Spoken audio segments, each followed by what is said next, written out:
On PlayStation! Let's go to Target! Let's go to Target! Is that the right one? Yes. Stop. We got it. We got it, boys. We got it. We got it. Let's go. Oh, shoot. This light's not on. Woo, that's bright. Hold on. We here. On the new computer. Let's go. New angle. New everything. I still got some technical difficulties I gotta figure out. The countdown starts when I open OBS. And I opened OBS like 20 minutes ago, and it's a 10-minute countdown. So when I started the stream, the countdown was already over, and I don't know how to restart it without closing OBS and reopening it. So we're going to figure these things out. It's going to take some time. Plus, I got to fix that countdown screen. I didn't do some of the stuff, and some of the stuff is off center. We'll get it all fixed. But check this out. Okay, so now, let me see. Now I close this, bring this over here. Well, maybe I can keep that over there. Now when I go here, oh, that works. Let's go. Figuring all this stuff out. I gotta, look, the mic is connected with MXL, but right now we're still using the USB. I heard somebody say, if you have this mic and you're not using MXL, you're dumb, because I'm an audiophile, and I'm not going to say the name of the person who was saying this, but it's some dumb broad. But she was saying, I'm an audiophile, and I hate when I see people with the MV7 Plus who have it hooked up with USB instead of MXL or XLR. This is XLR. Well, you don't know what you're talking about, because this mic works better with USB.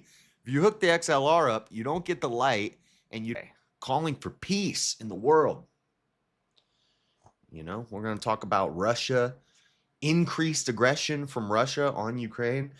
Trump's not happy. He doesn't like it. No, he's not satisfied. We'll talk about that.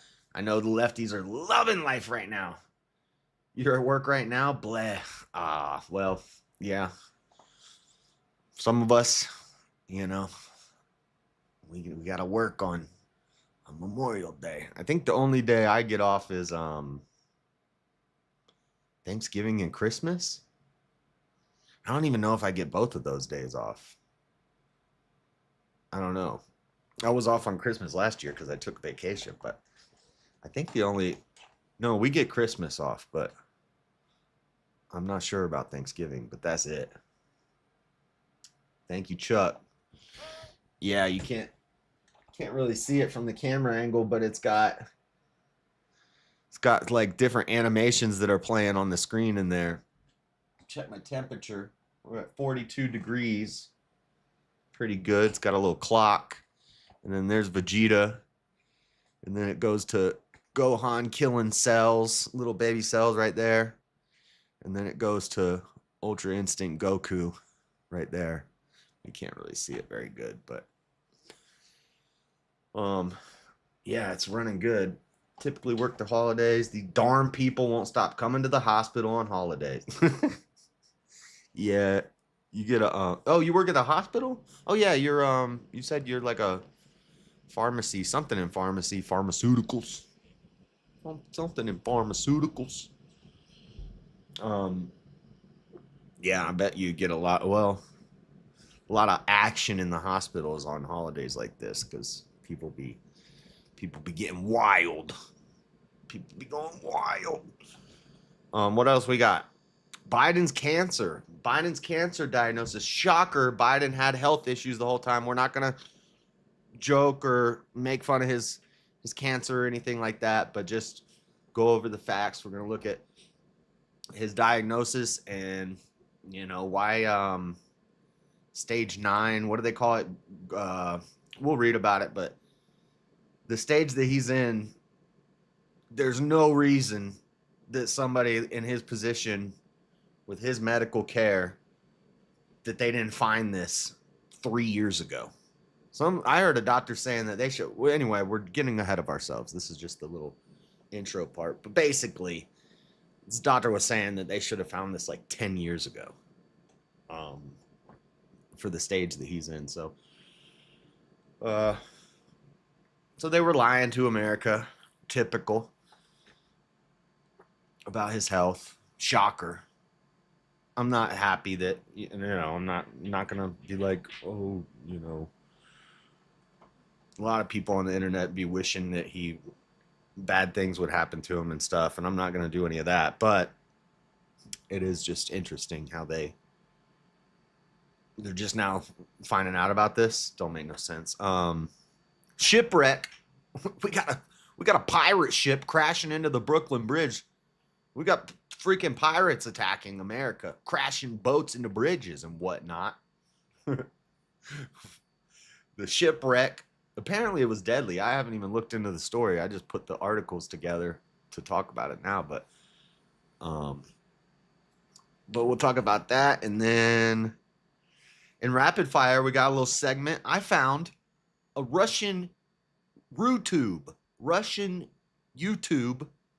Somebody's stealing my content.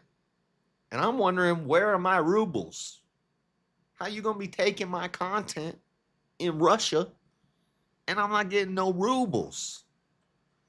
Where's Tenant Media? Come on now. We'll do that in rapid fire. And then the last little segment of the show, we're going to talk about the 3 pillars of persuasion. It's called different things, but I like the 3 pillars of persuasion. Ethos, logos, and pathos. Or some people say ethos, logos, and pathos.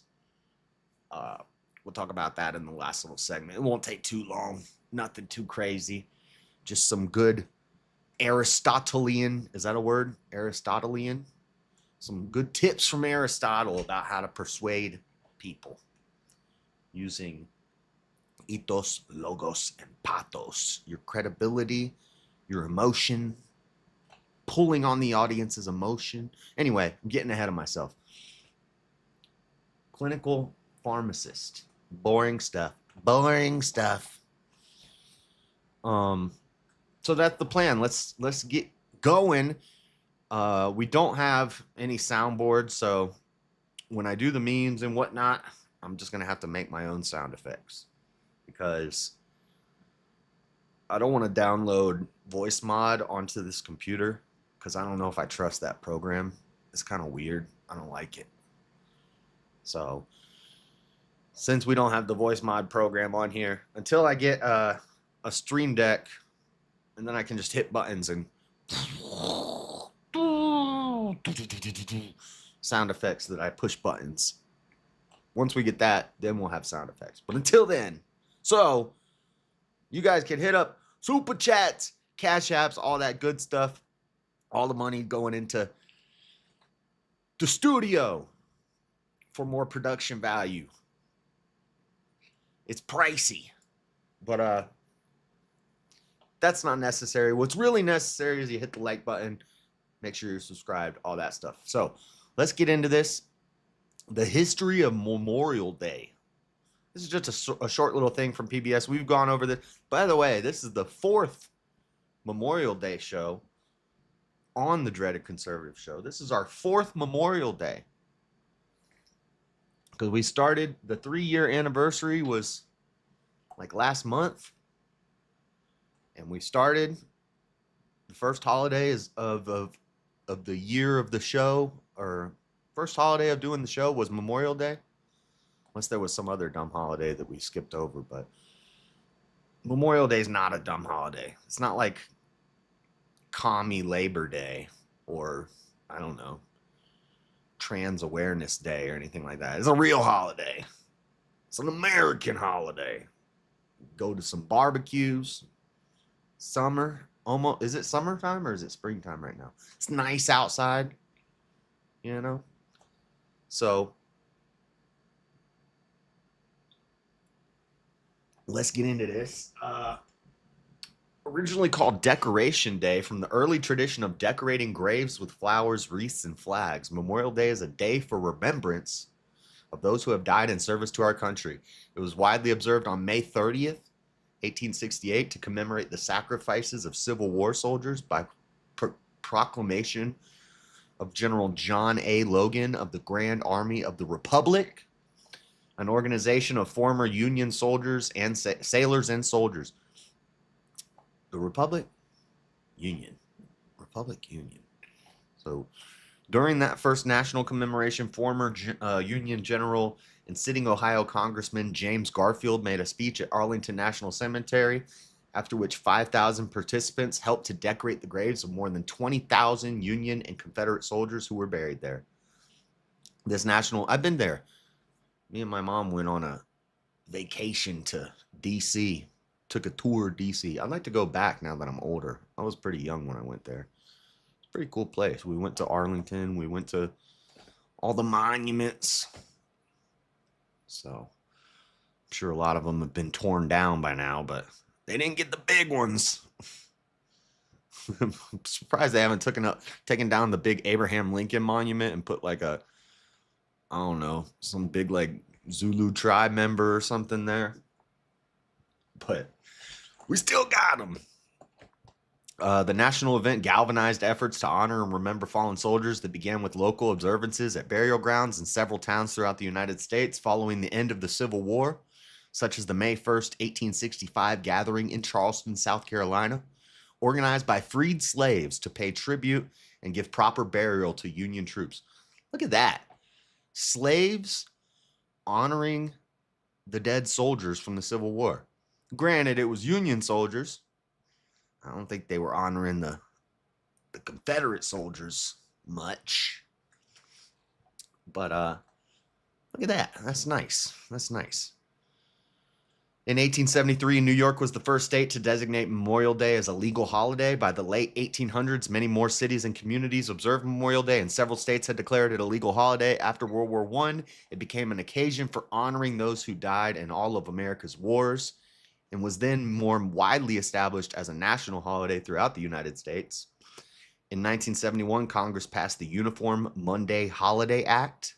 Uniform Monday Holiday Act. And established that Memorial Day was to be commemorated on the last Monday of May. That's today. Today's the last Monday of May. Memorial Day is commemorated at Arlington National Cemetery each year with a ceremony in which a small American flag is placed on each grave. Traditionally, the president or vice president lays a wreath at the tomb of the unknown soldier. We saw the changing of the, what do they call it? The changing of the guard or whatever at the tomb of the unknown soldier. Apparently, I've seen videos. If you like walk up on those people, those guards, it's like the guys in England. They'll like hit you with their gun, like, get out of here. They'll like warn you once, step back. And then dude, don't be messing with them. They'll take you out, boy. All right. So that's the history of Memorial Day. Now, for the present, let's read this.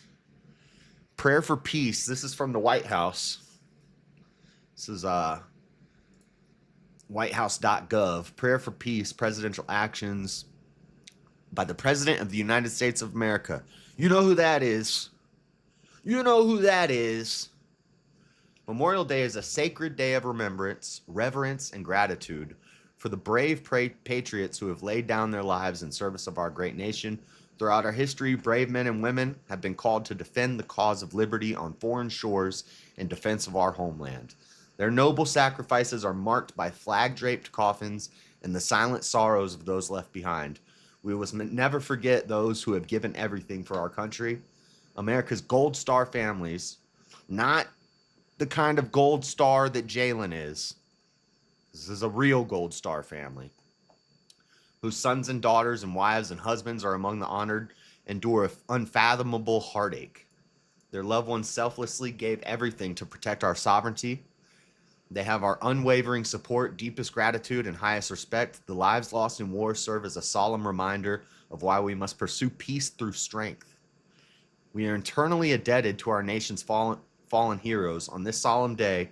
As we honor their sacrifice, the First Lady and I ask all citizens to join us in prayer that Almighty God may comfort those who mourn, grant protection to all who serve, and bring blessed peace to the world.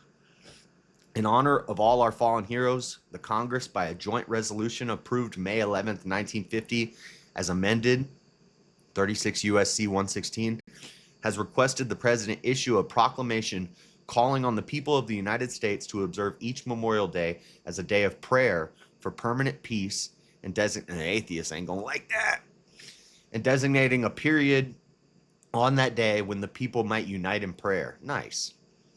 The Congress, by Public Law 106579, has also designated 3 p.m. local time on that day as a time for all Americans to observe in their own way the National Moment of Remembrance. National Moment of Remembrance. Nice. 3 p.m. I slept through it. Now, therefore, I, Donald J. Trump, President of the United States of America, do hereby proclaim Memorial Day, May 26, 2025, as a day of prayer for permanent peace, and I designate the hour beginning in each locality at 11 a.m. of that day as a time when people might unite in prayer. Okay, enough Trump voice. I ask all Americans to observe the National Moment of Remembrance beginning at 3 p.m. local time on Memorial Day. We're going to do it right now. Moment of silence.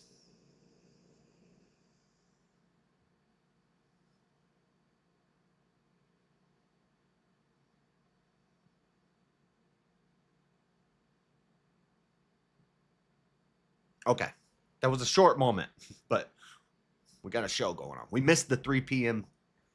I was being silent at 3 p.m. though. I believe he deleted it, so it should be. Yeah, I did delete it. I ask all Americans to observe the National Moment of Remembrance beginning at 3 p.m. local time on Memorial Day. I also request the governors of the United States and its territories and the appropriate officials of all units of government to direct that on Memorial Day, the flag be flown at half-staff until noon on all buildings, grounds, and naval vessels.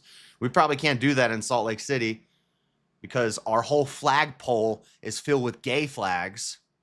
We have like 5 different flags on our flagpole. We got a gay flag, we got a trans flag, we got a Juneteenth flag, then we got the Salt Lake City flag, then we got the Utah State flag, then we got the American flag. How are we going to put it at half-mast if there's all these other flags in the way? Lord have mercy.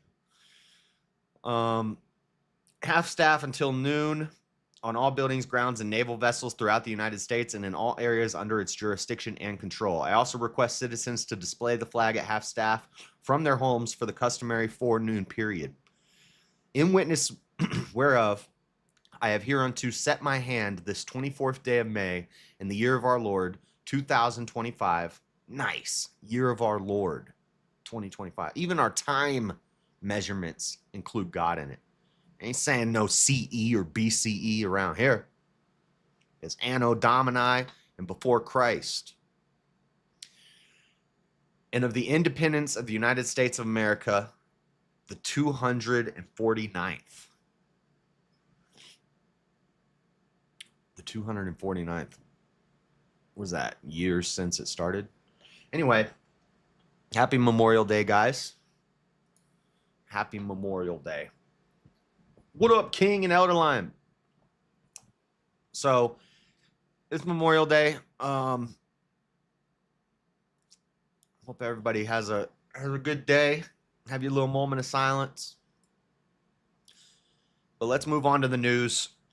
So we're going to start with Biden's cancer diagnosis. And again, I'm not like cheering that Biden has cancer, but he is old, you know. Old people get sick. It happens.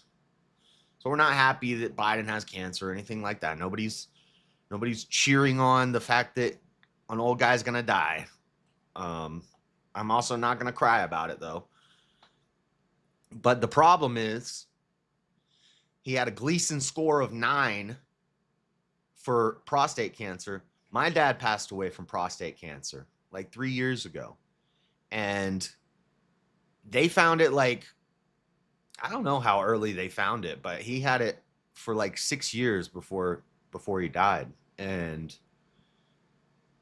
it wasn't something that just happened and then boom, he was gone. It was a very slow, long process. They found it way early, tried, you know, I don't know, curing it. I don't know if cure is even the word. They tried treating it. And so Biden, Gleason score of 9. We're about to read the article, but apparently that's pretty bad. And everybody's saying they should have found this a long time ago. And they probably did. They probably did find it. And they just lied to all the American people saying he's totally healthy. His mental faculties are amazing. He's in great health. We've kind of known this too because he was always like disappearing for long periods of time. And we joke that he's sleeping in his basement. I think everybody kind of knew he was sick. Something was wrong. Remember the rumors were going around that he died that one weekend when Jill showed up at that thing. I don't remember what the thing was, but everybody was, saying, did he die? Where's Jill at?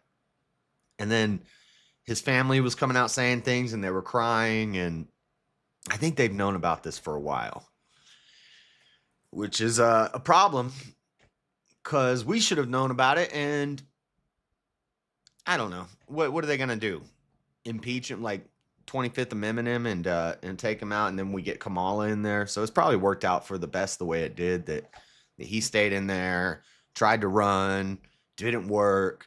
Then they run her at the last minute. She gets raffle stomped into the ground by Trump. He beats a lot of women. But so it probably, the way it happened is the way it was meant to happen. It's just interesting that they, that it got this far before we find out about it. So let's read this let's see what the mainstream media is talking about this. The rumors of him wearing a diaper make sense now. Well, that could have been from other things besides the cancer. I think he probably just likes to do to himself. Once you get to a certain age, that's going to be great, honestly. Especially if you got money and you got people to change you. You get a hot nurse. You get a hot nurse in there to give you some sponge baths, change your diaper. Bro, that'd be nice. I'd do it right now if I had the money for an in-home nurse. I'll pay an in-home Juanita. I'll pay a Juanita to stay here, sponge me up, change my diaper. That'd be nice. I'll just be on stream. Juanita, get in here. Change me up. All right. Former President Joe Biden is battling. Don't you just supposed to say President Joe Biden? I think you just say President. Former President Joe Biden is battling an aggressive form of prostate cancer. His office announced on Sunday, adding his condition is characterized by a Gleason score of 9. His office also said Biden's diagnosis include metastasis to the bone. That's not good. That's a problem. That means it's pretty advanced cancer. Biden's cancer diagnosis comes after a small nodule was found in the former president's prostate after a routine physical exam. On Tuesday, the discovery of the nodule necessitated further evaluation, his spokesperson said at the time. In February 2023, while the now 82-year-old former president was serving in the White House, Biden had a lesion removed from his chest that was cancerous. When did this happen? February 2023? Okay, well, I was doing this show then, and we were following all the news, and I don't remember hearing about this. Why would they keep this under wraps? I feel like this is something the American people should know about. If you're having a tumor removed, maybe it just flew under the radar and I missed it. But I don't remember seeing anything about a tumor being removed in February of 2023. Biden had a lesion removed from his chest that was cancerous, according to the former White House physician. Additionally, before entering office, Biden had several non-melanoma skin cancer removed with Mohs surgery. Mohs, M-O-H-S surgery. As the world reacts to Biden's medical news, ABC News has broken down what his condition means and what the possible treatments can be done. Prostate cancer is a type of cancer that forms in the tissue of the prostate, the small gland in men's prostate that produces semen. According to the see that dang semen will kill you. New PC is gay. Shut up. Hey, Daddy Jub, the video you sent me, the video you texted me of Jordan Peterson talking to that atheist dude, before I watched it last night, I was watching that video and I screen capped that part to make a short out of it. And then I checked my texts from you and you sent me that short. See, great minds think alike. And I'm sure there's probably a million people who have already made a short out of that. I'm still going to do it. But, yeah, that kid was a little punk. But, you know, you ain't wrong when you're right. He was asking a good question of old Jordan there. Well, I don't know if I'm Christian. You have to. I'm trying to fight my dragon. Asked her, what's your name? Who are your brothers? Probably clapped them down. I don't know what that means. It's the most common cancer and second leading cause of cancer death among men in the U.S. The NIH reports an estimated 3,113,780 new cases of prostate cancer will be diagnosed this year, representing over 15% of all new cancer cases. An estimated 35,770 deaths from prostate cancer will occur this year, representing 5.8% of all cancer deaths, according to the agency. 5-year relative survival rate, meaning the percentage of people alive after 5 years after diagnosis, roughly 98%. But how long has he had it? Like, I'm thinking he's probably pretty far into it, and that's what I'm trying to see what this Gleason score of 9 is. It's generally a more treatable type of cancer, even when it's spread further. Roughly 12.9% of men will be diagnosed with prostate cancer at some point in their lifetime. There were an estimated 3.5 million men living with prostate cancer in the United States. The median age of prostate cancer diagnosis is 68, according to the agency, while the median age of prostate cancer death is 79. He's 82. While the agency reports rates for, and he's got the best healthcare in the world at his disposal. So, while the agency reports rates for new prostate cancer cases have been rising an average of 1.8 each year, death rates have been falling 0.6 each year between 2014 and 2023. The Gleason grading system, or Gleason score, refers to how likely the cancer is to advance and spread, but does not predict the outcome. It's a way of describing prostate cancer based on how abnormal the cancer cells in the biopsy sample look under a microscope and how quickly they are likely to grow and spread. The Gleason score is calculated by adding together the two grades of cancer cells that make up the largest areas of the biopsy tissue sample. The grading system usually ranges from 6 to 10. Biden's diagnosis of a Gleason score of 9 indicates his cancer is aggressive. Score of 9 indicates the cancer cells look very different from normal prostate cells and are likely to grow and spread rapidly. This places the cancer in grade group 5, the highest risk category, associated with a greater likelihood of metastasis and a more challenging prognosis. Yet, despite the cancer's apparent aggressiveness, its hormone-sensitive nature offers a viable treatment pathway. Hormone-sensitive nature. I doubt Biden got many hormones left. What does that mean? He had it before being elected president. Yes, so that's kind of what we're thinking. Especially since what we just read is in 2023, he had a tumor removed from his chest, and before he was elected, he had skin cancer removed. So if they're seeing these cancers before he's even in office, it's likely they would have found the most common form of cancer in the most common age group of men who are most likely to get it when he's probably getting monthly checkups. It doesn't seem likely that they just didn't find it. So yeah, we should have known about this. But look at what USA Today is saying. God, I hate the media. This is why we show you the mainstream media. Look at what USA Today is talking about.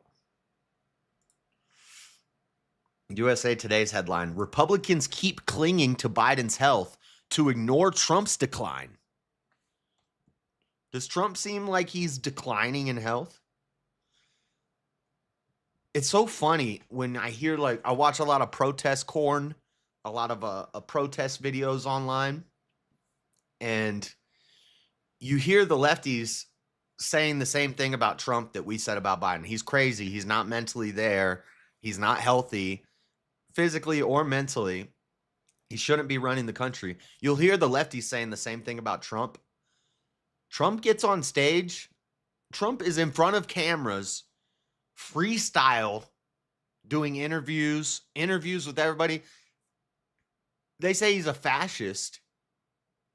He does media. He does every meeting with the media there. Like, every meeting he has with a world leader, there's the most transparency we've ever seen from a president. And yeah, when every word you say is scrutinized every single day.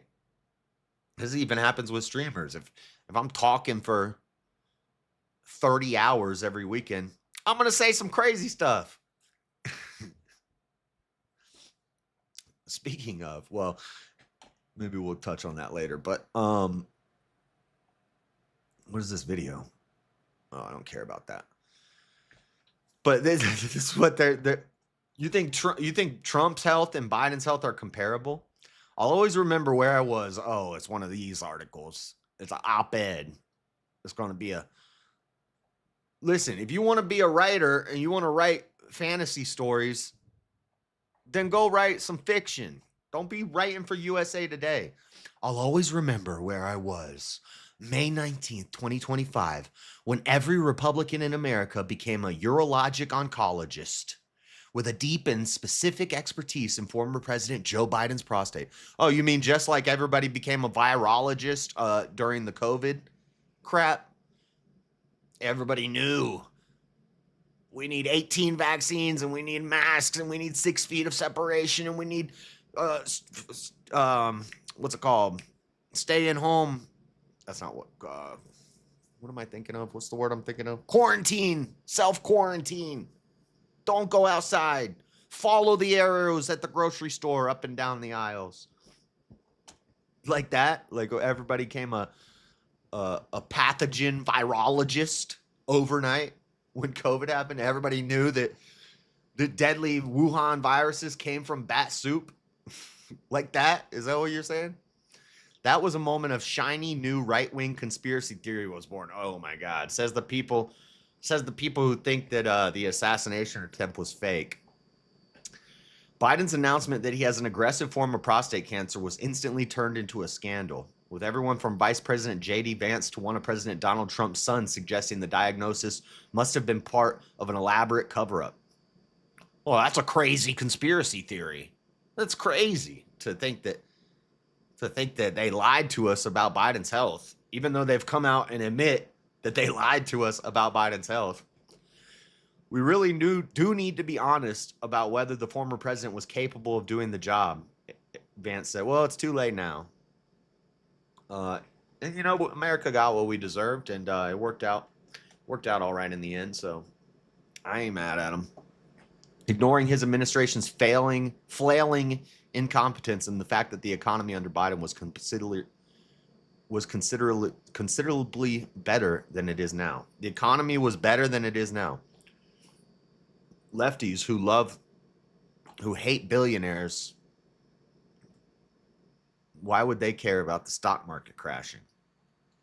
Food prices is down. Gas prices is down. Seems all right to me. Seems right to me. The only thing that's expensive is if you're building a new computer. But guess what? My broke ass dealt with it. Tariffs.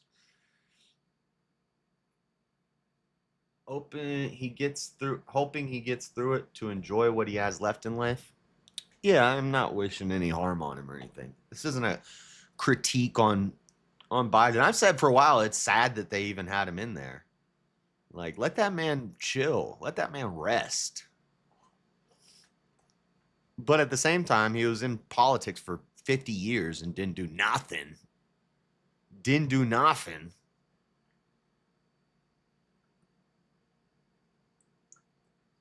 He was treated for a swollen prostate in 2019. I don't know. Allegedly, I don't know the facts on that, but you're probably right.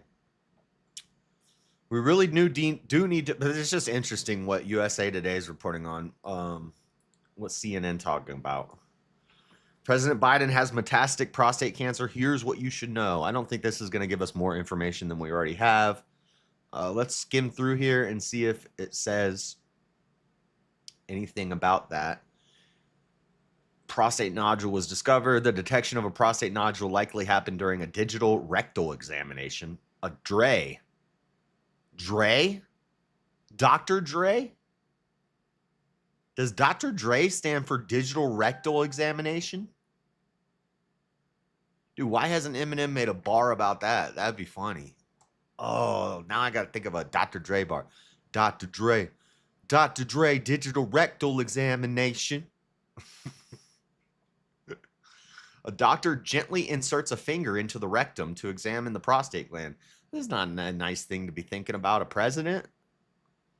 I don't want to be thinking about a finger going up Joe Biden's rectum.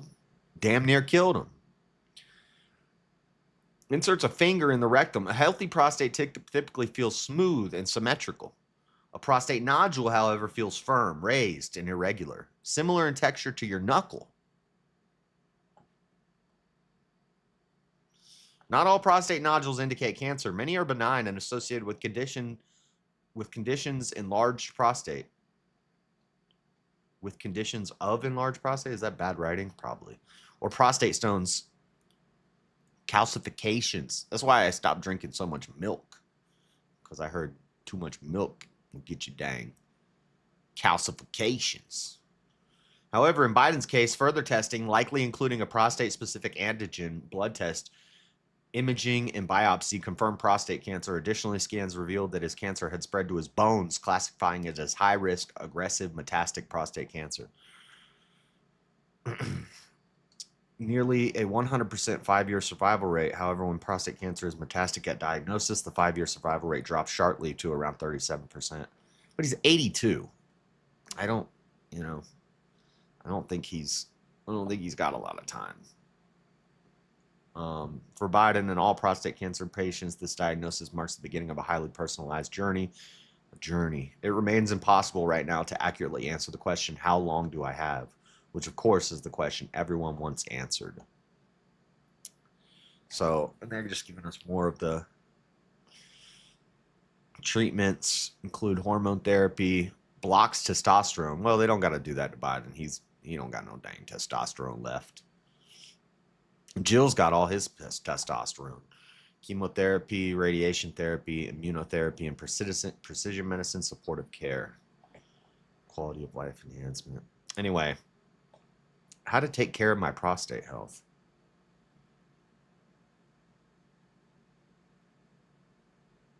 A common question emerging is whether his cancer could have been detected sooner. Likely it did. The President of the United States gets excellent medical care, and the truth is that we may never know. We may never know without biting. 1, 2, 3. Instead of getting stuck on these unanswerable questions. So you're not even going to answer the question that you're asking in the article? Get out of here, CNN. Anyway, so that's a thing. What else we got in the news? Today we are hearing from... Oh, wait. Okay, we got a video. Let's see what this doctor says. I wanted to find a video of like Biden's actual doctor addressing the media, and I couldn't find it. So we just got some random doctor. Let's see what he talking about. A local doctor after former President Joe Biden was diagnosed with prostate cancer. Biden's personal office says it's in the later stages and has spread to the bones. I think what likely happened with President Biden, although I don't know all of the details Dr. of his John diagnosis, Hill. Who is you, Dr. John? I don't know who you is.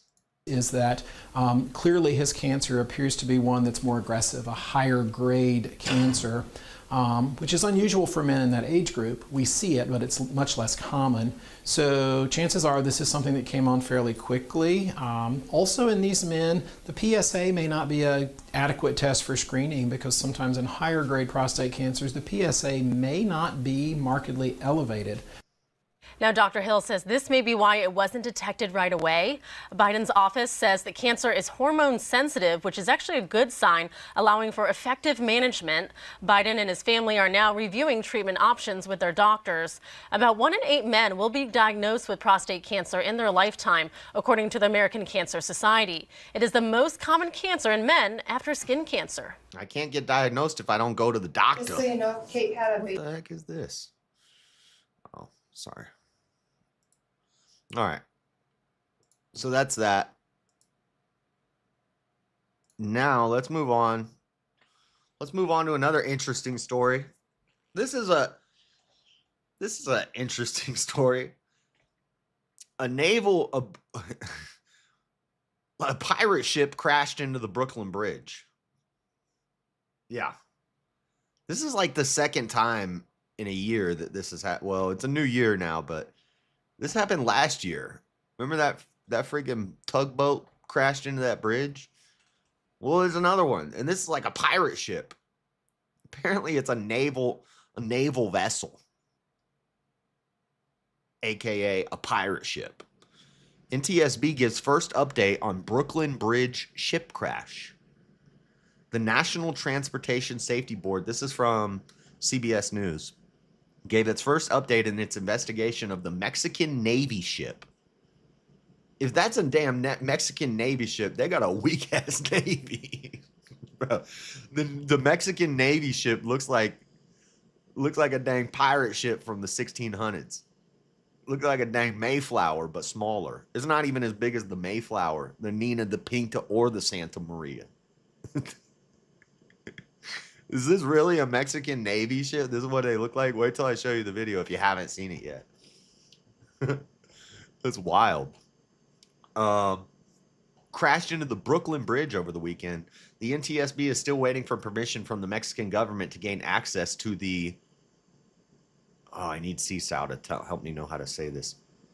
Cautamec. Oh, it's the Cautamec. C-U-A-U. That's too many vowels in a row. C-U-A-U-H-T-E with a little thingy thing. M-O-C. Cautamec. Oh, yes, sir. We crashed the Cautamec into the Brooklyn Bridge, which remains docked at Pier 36 following the fatal collision. People died. Which, when we watch it, dang. It's like some Final Destination stuff. The what's it called? The mast. It had a bunch of masts. It's like a pirate ship. Hit the bridge and they all fell down.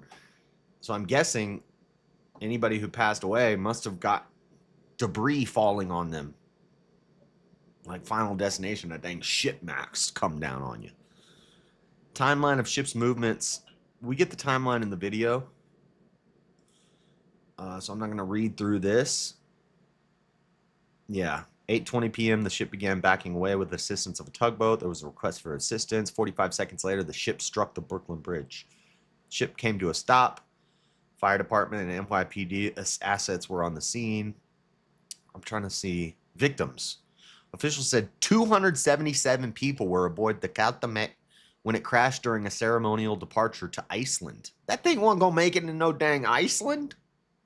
Video showed all 3 masts snapping off when they hit the bridge, and some crew members dangling from harnesses and holding onto wires. Oh, homeboy in the crow's nest. He probably didn't make it. A total of 22 crew members were injured, including 2 who died and 2 who remain hospitalized in New York. Most of the crew are back in Mexico. Why do we have Mexican Navy ships in Manhattan? Is what I want to know. That's crazy. Look at that. Wow. You guys can't see. I'm about to play the video, but yeah, it seems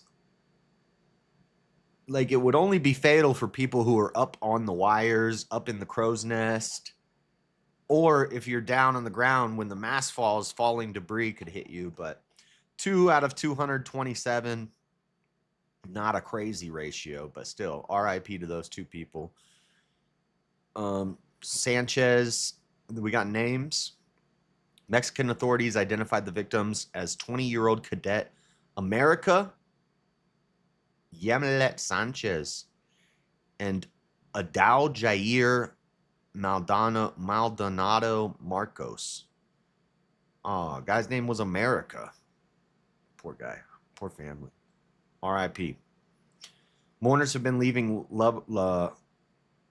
lowers and candles at Pier 36 to pay their respect. I don't know what a lower is, but Sanchez's family members spoke on Sunday as they mourned her loss. Her aunt questioned why the Mexican Navy has not done more to bring the family to New York to recover her body. Oh, it was a woman.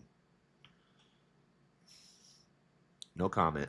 Another relative called videos of the crash illogical and said it should not have happened.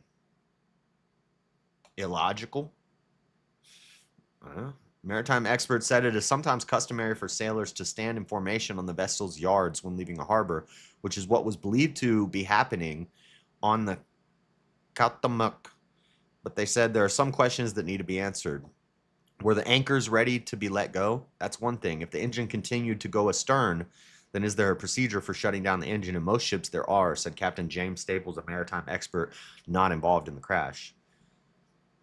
DHS says Schumer should get his facts straight. Senate Minority Leader Chuck Schumer's concerns about whether cuts by the Department of Government is... Oh my gosh, of course. Chuck Schumer's blaming Doge for a Mexican ship crashing into a bridge. It's Doge's fault, guys. Doge made cuts to government efficiency. Boats crash into things. How about, why do we have Mexican ships in our ports in New York going to Iceland? Doge may have been a factor in the incident, the DH said in a social media post. The senator's questions of a hiring freeze and inadequate staffing are false. I mean, let's call out the double standard when we see it. It's the same thing as when all the trains were crashing and all the planes were crashing, and the right was saying it's DEI hires. That's why it's happening. They're trying to play our game back at us and say, well, now boats and planes are going to be crashing because of Doge. Everybody got to point a finger. Before we read this article from Guardian, let's watch this video. Tonight, the NTSB ramping up their investigation into what caused this stunning scene in New York City. Saying the Mexican Navy ship was supposed to head south on the East River on Saturday, but instead went in the opposite direction, backing out with the assistance of a tugboat at 8:20 p.m. A call for help came in at 8:24, and 45 seconds later, the ship's first mast struck the famed Brooklyn Bridge, according to investigators. As the ship was backing out of the pier, it was going about 2 to 2.5 knots. The NTSB telling NBC News the ship accelerated. Approaching what appeared to be the middle of the channel, you would have thought it maybe would be slowing down, but then it accelerated up to 6 knots when it struck the bridge. Moving in the wrong direction. That's correct. The Mexican president today offering her condolences to the families of the 2 people Condolencia means condolences. killed on board. Both had been were they standing both on women? the upper yard. Oh no. The Mexican president today offering her condolences to the families of the 2. Dude, look at this guy. This guy looks like he's 9 years old. RIP, guys, but he looks very young. people killed on board. Both had been standing on the upper yards of the ship, according to the NTSB. Are these all people? Can you guys see that? Are these all people standing on the... No. They look like people. Like all these and all these and all these and all these and all these things on the screen. They're not these look like people. This one looks like he's waving. They're not all standing along the mast, are they? What did she say? Killed on board. Both had been standing on the upper yards of the ship, according to the NTSB, as part of a tradition when the crew sets sail. The upper yards. What does that mean? Is that the front of the boat or is that on the mast? Upper yard of a ship.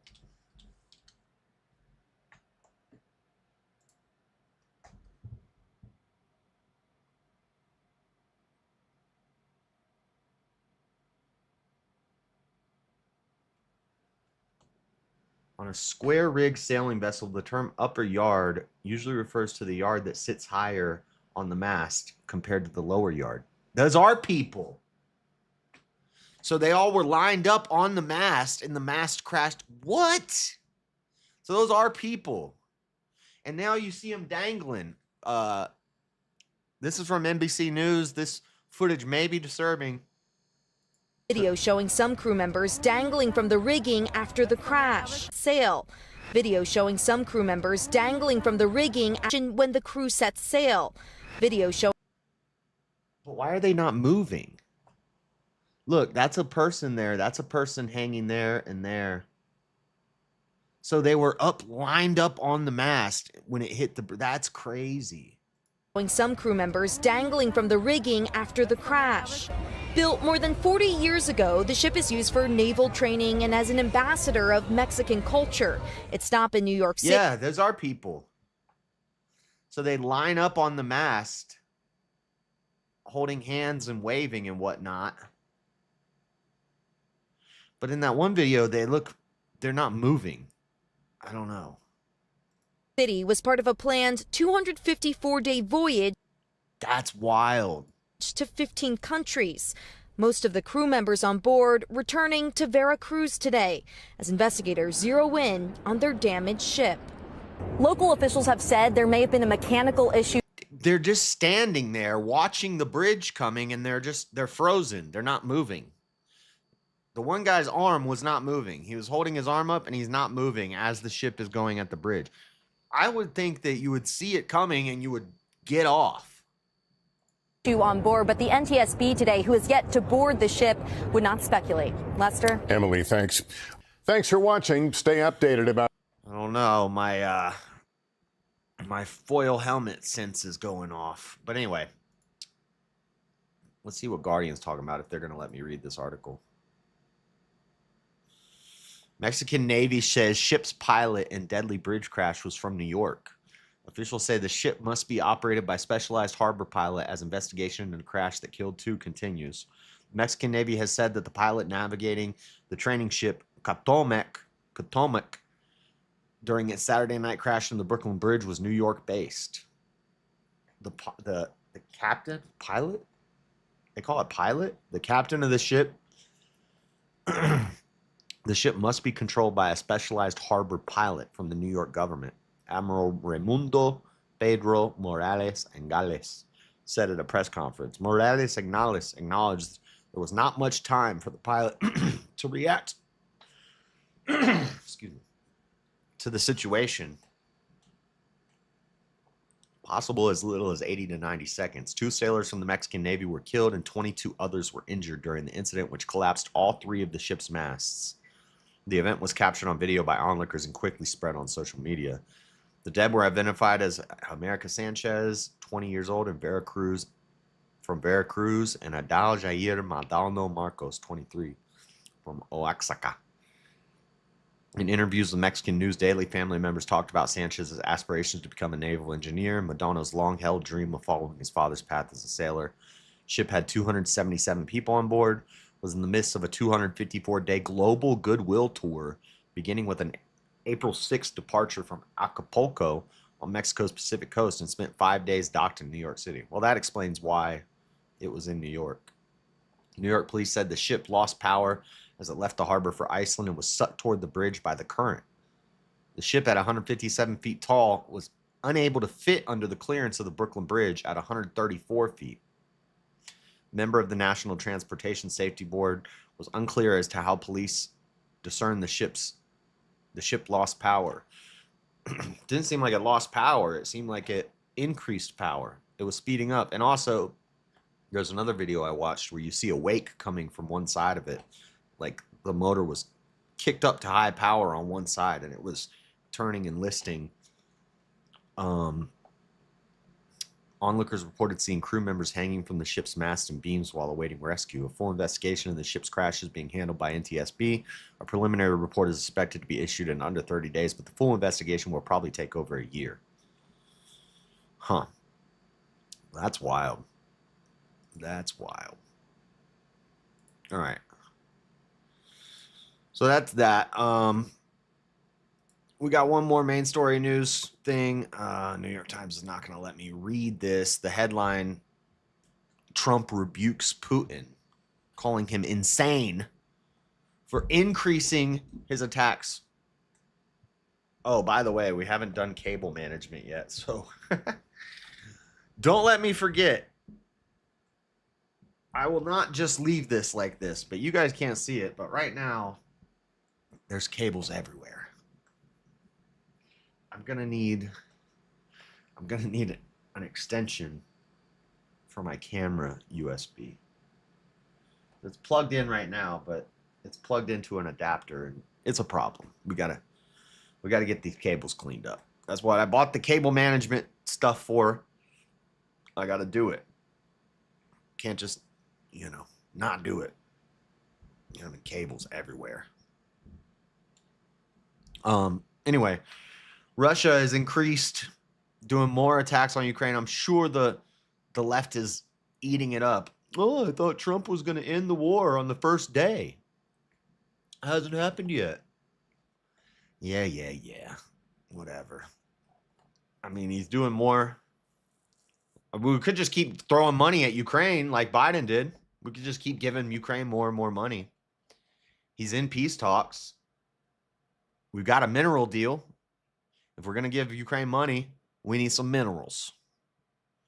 But Russia's not dealing. Seems funny that the Putin puppet is working. Yeah, there was the little squabble between Zelensky and Trump.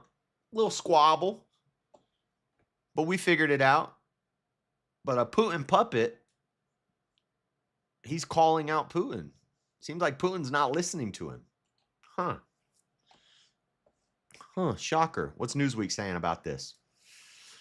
NATO scrambles fighter jets after long-range Russian missile strikes. We'll watch this video of Trump here in a second. But first, let's read this article.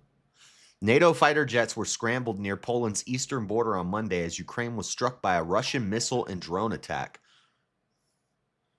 Poland's armed forces said that Polish and Allied aircraft had taken off amid renewed activity of the Russian Federation's long-range aviation carrying out missile strikes on facilities located in the territory of Ukraine. Newsweek has contacted the Russian government for comment. Why it matters. Throughout Russia's war in Ukraine, Poland has regularly accused Moscow of carrying out provocative acts along NATO's eastern flank. Warsaw's military has also claimed Russian cruise missiles have entered its airspace. What to know? All necessary procedures to ensure the safety of Polish airspace have been activated. The Polish military said in a statement on X, formerly known as Twitter, the operational command of the Polish armed forces is monitoring the current situation with subordinate forces and resources remaining in full readiness for an immediate response. The jets were scrambled after Moscow launched a large-scale missile and drone attack on Ukraine for the second night in a row. And Trump's not happy. What up, Jeremy? Trump's not happy. The operational command of Polish armed forces is monitoring the current situation. Oh, I already read that. The jets were scrambled after Moscow launched a large-scale missile and drone attack on Ukraine for the second night in a row. I don't think New York Times or Washington Post are going to let me read these articles. Usually Newsweek compiles everything, though.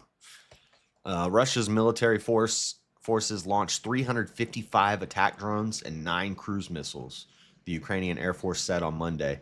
The night before, Russian drone and missile attacks killed at least 13 people, the Moscow Times reported. Russia launched a total of 300 attack drones and 70 missiles targeting Kiev, Chernihiv, Dnipropetrovsk, Zhytomyr, Sumy, Kharkiv, Odessa, Mykolaiv, Khmelnytsky, Ternopil, Cherkasy, and Poltava.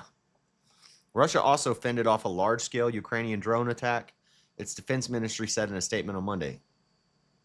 Well, that's a small detail that kind of seems important. Russia is also defending itself from drone attacks. Maybe they were just retaliating. Looks like it takes 2 to tango, seems like. Air defense systems shot down 7 JDAM guided, we talked about those before, guided aerial bombs and 5 U.S.-made HIMARS, multiple launch rockets, as well as 220 aircraft-type unmanned aerial vehicles, 139 of which were outside the area of the special military operation. I bet China supplied all the drones for both of them. Nah, they use them little janky drones. President Donald Trump, who has been working since being sworn in for a second term in January to halt the conflict, has warned his Russian counterpart Vladimir Putin that attempts to seize all of Ukraine will lead to Russia's downfall. Putin is needlessly killing a lot of people by firing missiles and drones at Ukraine for no reason whatsoever. Well, I'm sure he has a reason. President Donald Trump said on Truth Social on Sunday, "I've always had a good relationship with Vladimir Putin of Russia, but something has happened to him. He has gone absolutely crazy. He is needlessly killing a lot of people, and I'm not just talking about soldiers. Missiles and drones are being shot into cities in Ukraine for no reason whatsoever." Yeah, Trump ain't happy. Trump is not happy. Jeremy.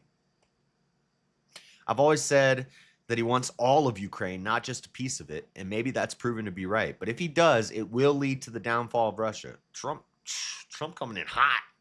We're about to have a problem. Likewise, President Zelensky is doing his country. Trump is a peacetime. He's trying to get a Nobel Peace Prize. I've already said I don't think Nobel's ever going to give Trump a peace prize. Nobel Peace, but it doesn't mean anything anyway. That place is a scam. But I don't think they're going to give Trump a peace prize. But he wants one. He wants to be remembered as a peacetime president.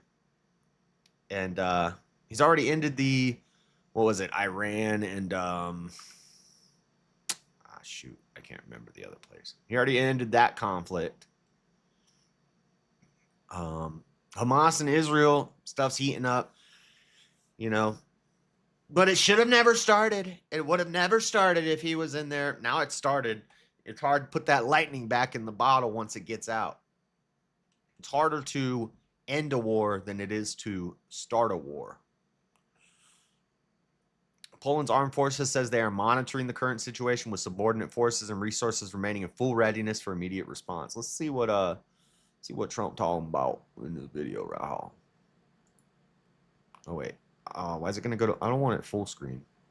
As well, I'll have to just do it like this. Sorry for the ad. With what Putin's...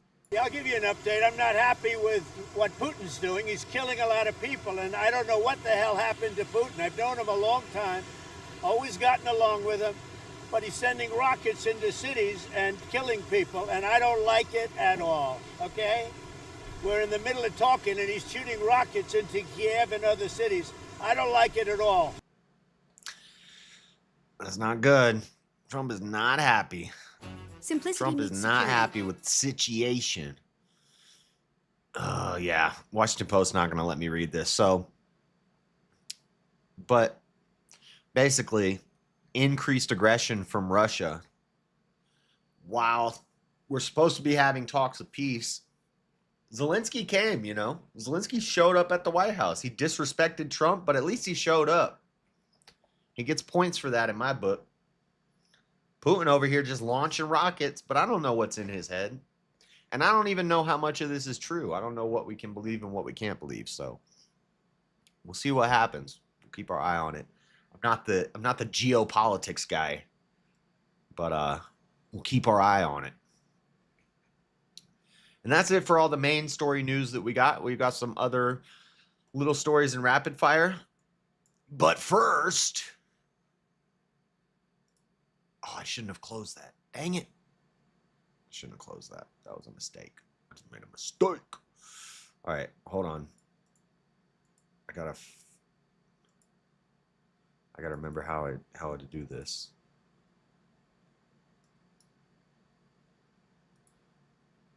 All right. It's time. Hopefully this goes automatically. I don't think it will, though. I think I'm going to have to find the window, but let's try it. And I also need to figure out how to get to studio view so I could set this up without... I know there's a way to do it. Also need to figure out, if you notice the thumbnail was not how the thumbnails normally look. The way that I do it, I record a video clip of me doing different faces, and then I grab a freeze frame, edit it, make the thumbnail. But when I recorded through OBS, it's recording to a format that my phone doesn't support. And there's a way to fix that. I just have to go through and do all my OBS settings. I haven't had time to do all that yet. So we still got things we need to do in OBS. But the computer's built, set up. We still need to do cable management, and we still need to totally set up OBS, which is a process. These are the two toughest parts for me. Building it, not bad. Setting it up, not bad. Building the desk, maybe it took me 9 hours, but it's not that bad. Cable management, tedious and annoying. Setting up OBS, not my bag of chips. Not my favorite thing to do. But I got to figure out how to...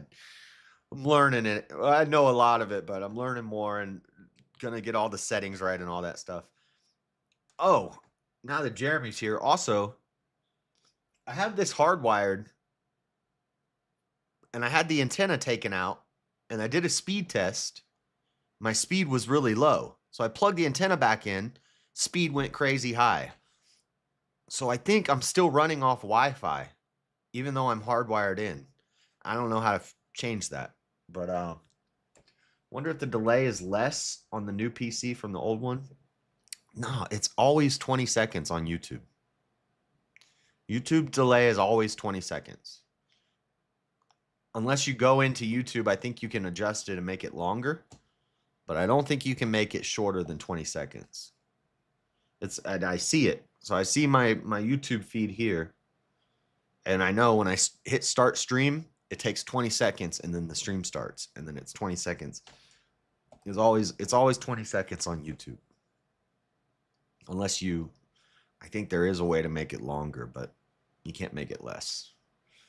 But I need to figure out how to go through the hardwire because I think I'm still going off the Wi-Fi. We got the shark fin back. But anyway, so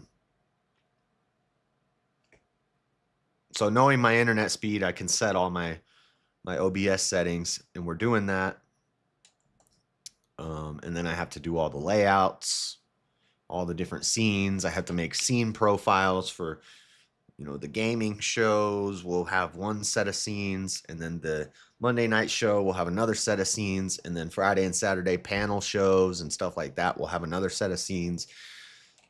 So that's that and cable management I got to get done. So until then, I'm going to be a little rough. But we're getting there. It's way less for easy. Turn off the Wi-Fi. Turn the Wi-Fi off on the PC, and you'll force the wire. There's also a power management. Okay. Yeah, I'm sure I could just Google it and figure that out pretty easy. I just haven't had time to do it yet. But no, his delay should be 20 seconds. It's always 20 seconds. If there's a way to make it shorter, I don't know about it. So maybe I'm wrong, but it doesn't have anything to do with speed. It's just the way YouTube works. As far as I know, maybe there's something I don't know, but anyway, guys, it's time for the memes.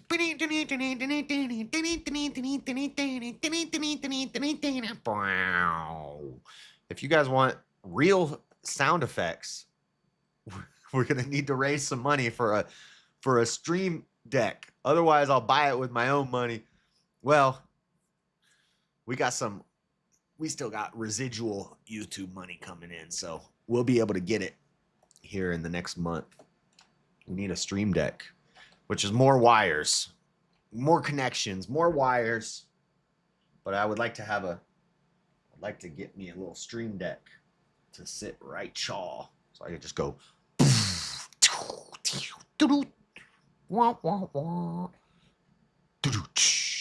stuff like that. All right, let's go to the memes. Yeah, I knew this was gonna happen. Okay, so do this. I think if I click this, no. Same executable, Windows title must match. The title's not gonna match though. Match title, otherwise find window of same type. This should work, but it doesn't. Huh. Capture cursor. Client area. Okay. All right. It's meme time. White guy in the midst of a bunch of brown people and yellow people and black people. At least I'm not a Nazi. At least I'm not a Nazi. I've lost my home, but hey, at least I'm not a Nazi. Wah, wah, wah, wah. How much is the Steam Deck, Jeremy? It's like $179. There's one for $150, but the one I want to get is a little more because it has little knobbies on it. But next, Walmart. Oh, where's the caption? Caption said something like, "I'm just going to try to get some groceries." This is a Oblivion meme. Random Oblivion portals just opening up while you're trying to go to Walmart and get some groceries. You just got Oblivion portals popping up everywhere.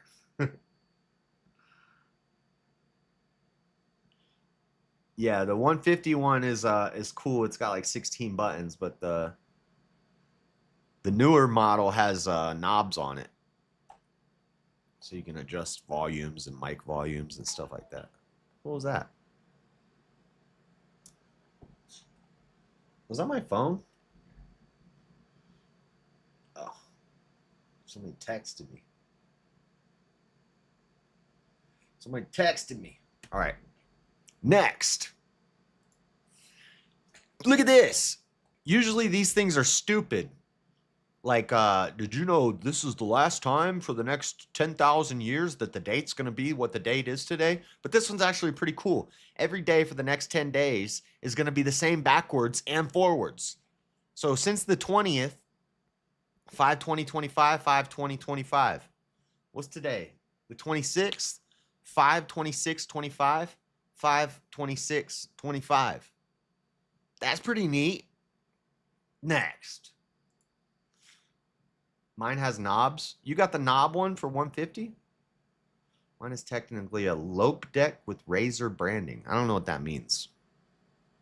Razer, like the company Razer? I didn't even know they made them. The perfect family exists. White lives matter. Black lives matter. Baby shirt says, I hate ninjas and women. Bro, that kid looks just like me when I was little. He actually does look like me. But white lives matter, black lives matter. I hate ninjas and women. Next. Don't work hard, work intelligent. So see, these guys are all pushing these blocks, and this guy carved his block into a circle. It says, don't work hard, work intelligent. Client calls. Hello. So I ordered 1,000 cubes for my homemade pyramid that my dinosaur was going to help me build. But you sent me 998 square ones and 2 spheres. What do you mean? We don't even sell spheres. Well, apparently one of your employees spent the entire workday cutting 2 of them into spheres so he could roll them. Oh, Lord, it's probably John. He is kind of an idiot. We'll fix this as soon as possible. Thanks a lot. Look at it, John, dumbass. She ordered square. How am I going to build a pyramid with a sphere, with a spherical boulder? It's ridiculous, John. Next. This is Durban, South Africa. This is what removing white toxicity looks like. A glimpse into the future of Australia and America if nothing changes. This is actually from a video, and they're driving up. Me and Chris were talking about this last week. How some of these cities, they're just constantly getting looted. Everything except the bookstore. Next. Tren de Aragua. Trans de Agua. Tren de Aragua. Chico. Vatos locos. No more lactors. Ese. Trans de Agua. That's Liam Thomas. What the beta? There's a man, baby. Next. You okay, babe? You haven't even touched your Kanye asada. I think we might have done this one before. I remember. Dude, that looks freaky. Would you guys eat Kanye asada? I would eat it. It looks delicious. Except, I don't know. The eyes and the lips are kind of creepy. But I do like carne asada. Maybe Kanye asada is pretty good. And also, let's stop dead naming my boy. Okay? His name is Ye. He doesn't go by his slave name. His name is Ye. It's Ye asada. Next. Katy Perry stands on a skateboard one time. PS5, Katy Perry Pro Skater. Beta. How about no? Next. What your toilet sees while you look at memes. That looked like a butthole. It's a peach. I could eat a peach for hours. Sent you a link in Discord to the Stream Deck I use. Does it come with software to add sounds that you don't have to pay for? Next. Just sold my homing pigeon on eBay for the 22nd time. It keeps coming back. I keep selling this homing pigeon and it keeps coming back to me. It's the gift that keeps on giving. I thought I will say the stand it comes with is shit. It's custom made and printed one on my 3D printer that's way nicer. Well, I ain't trying to do all that. Next. Uh-oh. Jargate. Jargate. Andrew says, you're just presupposing that twisting is good. I'm asking why. You can't even define what an olive is. Without objective morality, any jar opening is just preference. And the jar says, if men give women rights, why can't you give me a twist? Just give me a little twist, Andrew. Andrew failed. He failed. Daddy Juv sent me this in a video. He's like, your boy Andrew don't look too good in this one. This is not a good look. Jargate. Well, you got them tiny arms, Andrew. What happened?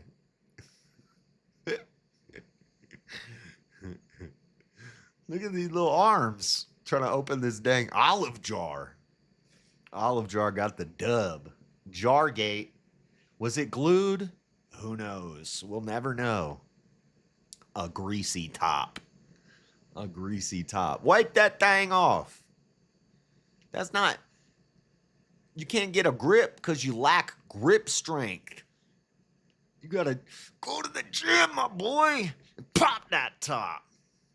See, Dude, I'm so strong. I try to open a jar like this. I smash the glass in my bare hands, and it doesn't even cut me.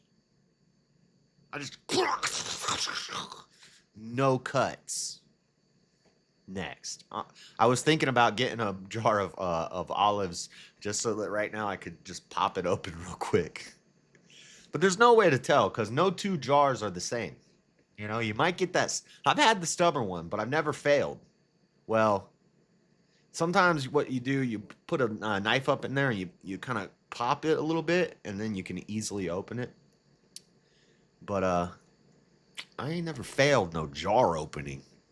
Oh no. Next. Mom, you're an adult. Act like one. Me. Kamehameha. That is a cool picture. It's a shadow. It's the sunlight. That's a man, baby. Next. So I came across your resume. I do apologize. Ew. Oh. Wow.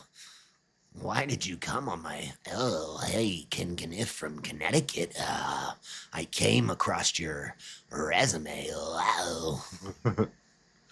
Gross.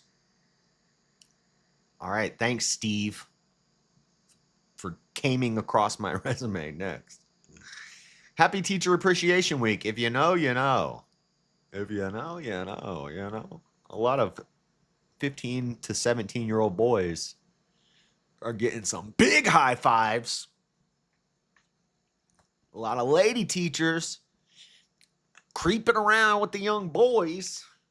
Sweet boys. A lot of lady teachers creeping around with the sweet young boys. What the heck is going on? Lope Deck software. Yes, it's free. I sent you a link. Oh, I already read that. Okay. Look at these lady teachers. Hold on one second.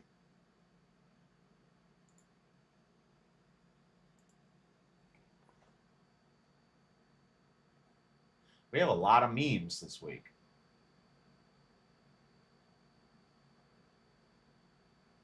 Okay. Next. Race is a social construct. Is it though? Is it though? Is this a social construct? Now, racism does not exist. Racism does not exist because an ism is a belief. And if you don't believe in something, it doesn't exist. So racism doesn't exist, but race definitely exists, and it's not a social construct. This is not a social construct. There's definitely a difference here between picture 1 and picture 2, okay? Next. Got this position in chess.com. How do I save my king? Looks like checkmate, my boy. All you can do in this situation is when you get to the guillotine, you just yell, "Freedom!"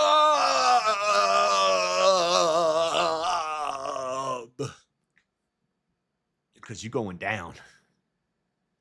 It's not a good position to be in. Next. When Disney finally decides to remake 101 Dalmatians, it's just going to be called 101 Black Labs. Next. Look at the cute puppies. Look at the cute AI puppies. Next. Trump tariffs spark layoffs at Nike and Apple. Uh-oh. They ain't got no job. They're taking their jobs. Nike and Apple firing their children slaves. Darn. Well, the lefties don't care about that, though. Next. You hang up. No, you hang up. They ain't got no arms. How they gonna hang up? They got the Britney Spears "Oops, I Did It Again" headset. How they gonna hang up the phone? Dog Lives Matter. DLM. Next. New study finds that people still wearing face masks in 2025 are 300 times more annoying than the average person. Fact check. True. Oh, man. Oh, my gosh. I know some people. that still wear face masks. And it's crazy. I don't get it. There's a cute girl at my work, but she's always wearing a mask. And I'm like, I don't really know if she's cute. She seems cute. She looks cute. Her hair is always nice. She's pretty girl. But she's always wearing the mask. And I'm like, I wonder if like you take that off, if it's like, like death snarl face, like big old weird lips, crooked nose, teeth all jacked up, acne all where the mask was. Probably look frightening once you get that mask off. And then there's another guy at my work who's always wearing a mask. And then for like twice every night, he drinks a pre-workout protein drink. So he gets the big whey protein and the pre-workout and the creatine, and he makes a big shake. Now, I drink that stuff too, but you're supposed to drink it before you go to the gym. Then you go to the gym and you work out after you, or you drink the protein after you go to the gym. You don't just drink that protein and creatine mix all night long while you're doing some mediocre labor job that's not even laborious. You know what happens when you do that? You get chubby. And guess what? He's chubby and he wears a mask. I've never talked to him before, but I guarantee he's the most annoying person you could ever meet. You drinking all that protein and creatine and not gotten no gains. I've been here for almost 2 years. You ain't got no gains. Next. My favorite color is what? Glitter. Oh, it says glitter? My favorite color is glitter. What's the cat say? What's the cat say? Cat says that looks like it doesn't say glitter. What does that say? My favorite color is glitter. That says glitter? That don't say glitter. That says something different. And I think I've seen this on like a shirt. I want to get that shirt. Next. Communism according to college students. Free bread. Gulag fun camp. Marx throwing up chunk into deuces. Communism according to history. You get shot in the back of the head before you starve to death. Next. It's polite to ask, Germany still being punished for the Third Reich. If you're a new immigrant to Germany and wish to have gay sex with a German man, check out the German government's helpful website for instructions. Most German men will be happy to have gay sex with immigrants, but it's important to ask first. I don't know how real this is, but that's wild. Next. Reminder that if the migrants sneaking across our border look like this, the liberal women would form SS units overnight. And I would be totally okay with it. This is the illegal immigration that I support. Some nice Holland ladies. Little Swedish accent action. Little Swedish, little Scandinavian broads. I'm with it. Next. No one has divided the country more than these three men. There's a man, baby. Beta. Yep. Sounds right. There's three men in this picture. Next. Every government during the pandemic. I love you. Misery. I can't think of any good lines from this movie. What does she say? Take the medicine or something like that? It's been so long since I read it. Next. Big companies when June begins. I am once again gay. Yeah, get ready, guys. Next week, Pride Month is here. Everything's going to be rainbow. And we're bringing back the rainbow. We're bringing back the rainbow. What's up, me, myself, and I? We're bringing back the rainbow. Promise, not pride. Promise, not pride. Next. I had my eggplant chopped off once. It didn't make me a woman, just saying. I don't know who this guy is. I think it might be like Lorena Bobbitt's husband. Let's see what he looks like.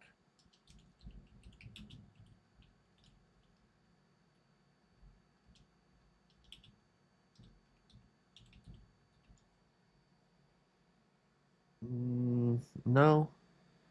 Who is that? Oh, that is him. Yeah, that is him. Yep, that's him in court. Yep, John Wayne Bobbitt. He's bald now, but that is him when he was in court. Yeah, he got his wee chopped off, and he's all right. He didn't become a woman. He's still chilling. Just lacking his manhood. Next, the Starbucks barista watching me not tip for my $6 coffee. My pronouns are they, them, it, it's. Next, we got a lot of memes. We got to get through these. Apostle Paul pepper sprays female pastors. 1 Timothy 2:12. Shut up. Shut up, women. Get out of the pulpit. That's definitely John Wayne Bobbitt. Next month is Pride Month. Whoosh.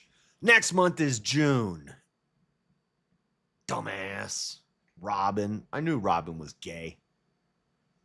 Look, it says Jeremy's. I knew Robin was gay. Batman might be too, for all I know. He does hang out with Robin a lot. Wearing spandex. Next. The fire extinguisher. You guys have a fire extinguisher? Make sure every home should have a fire extinguisher. You point it at a fire and it says, yep, that's fire. It just distinguishes fire. It doesn't put them out. It distinguishes them. Next. The left. Don't shove your religion down my throat. Also the left. Gay Oreos. Gay AT&T. Gay IN. I don't know what that is. Gay YouTube. Gay everything. Everything's gay in June. Don't shove your religion down my throat. Well, they're trying to shove things. Never mind. I'm not. Awesome job with the PC, looking good. Good. Next. Erotic literature for premature ejaculators. Chapter 1. She looked at him. The end.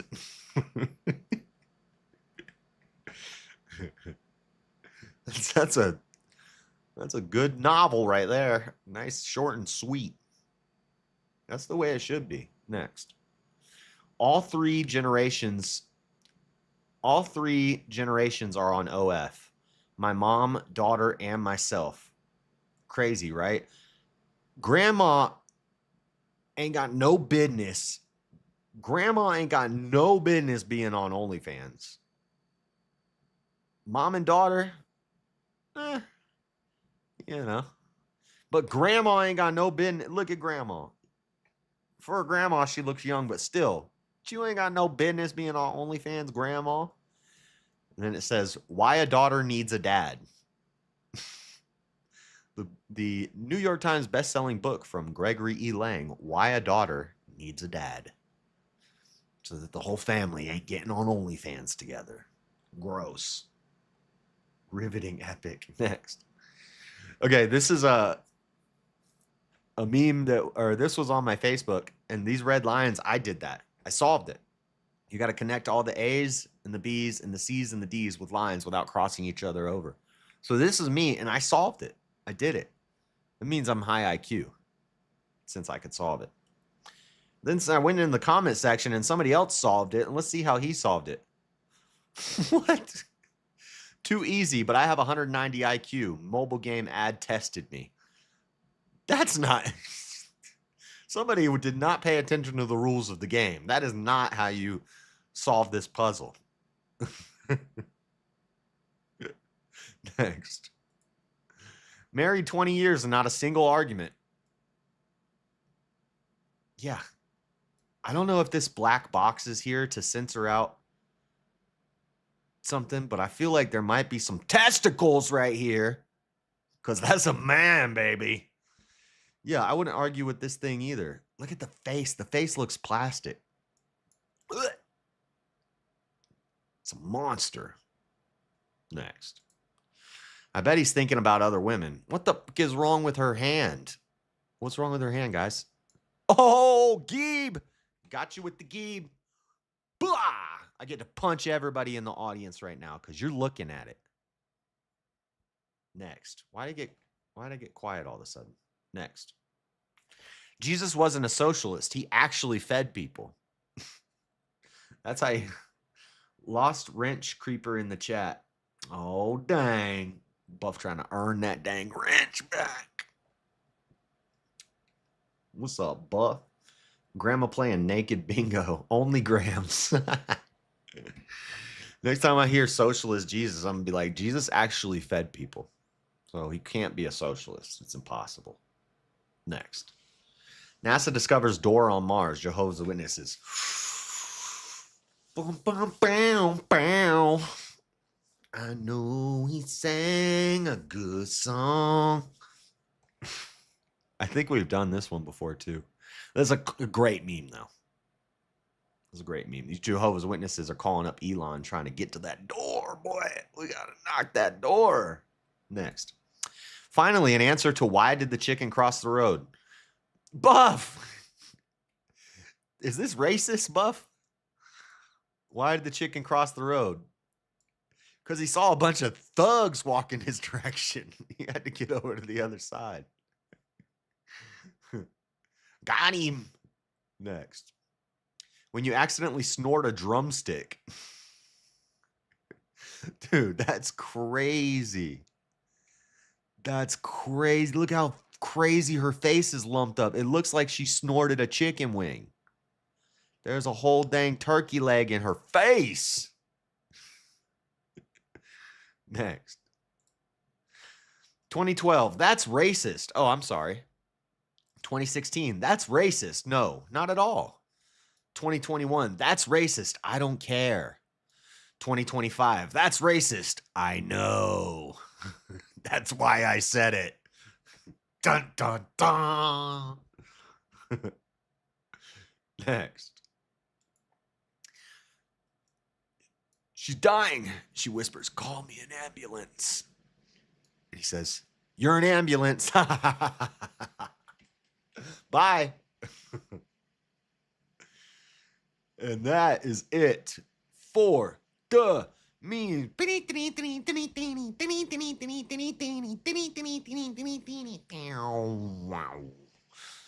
Okay.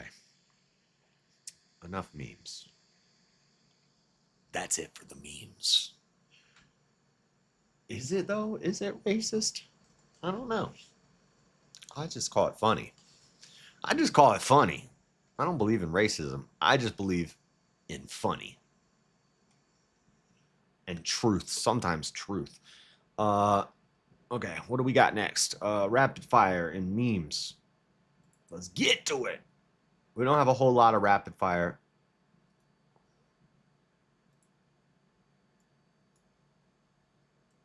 We do got some funny reels, though. All right. Hopefully, when I go here, it should automatically grab this window. Oh, yeah, it did. Cool. Nice. I got it. Nice. All right. Let's watch some funny reels, and then we've got a couple rapid fire stories. And in rapid fire, we're going to talk about how Russian YouTube is stealing my content, and they're not paying me for it. But let's watch this first. Go sit there and watch his woman struggle to pay bills. Break up with her broke ass and go get you a woman with some money.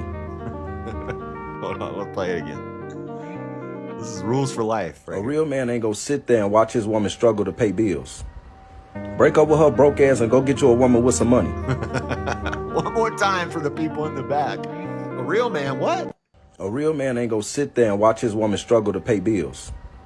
Break up with her broke ass and go get you a woman with some money. Facts. Facts. That's it. That's it right there. Okay, this kid. King's Pawn, I'll copy. Bring out my knight. Stafford Gambit. Magnus sticks, take back. Bring out my sniper. Magnus spins my knight. Brilliant move. Sacrifice my Sigma. Check his king. He runs away, and I will toast your chicken a la king. Checkmate. Chess is fun. Chess is fun. I like that kid. That's wholesome, isn't it? Nice little Asian kid. He'd probably crush us all in chess. And then we got our boy, Michael, I'm subscribed to this guy, or I'm following this guy on Facebook. I love this guy. I'd like to have this guy on the show. Michael Lockwood, shout out. Man. Love this guy. Pull a gun against his head. Pull my trigger, now he dead. Mama, life had just begun, but now my guns and throw it all away. Mama,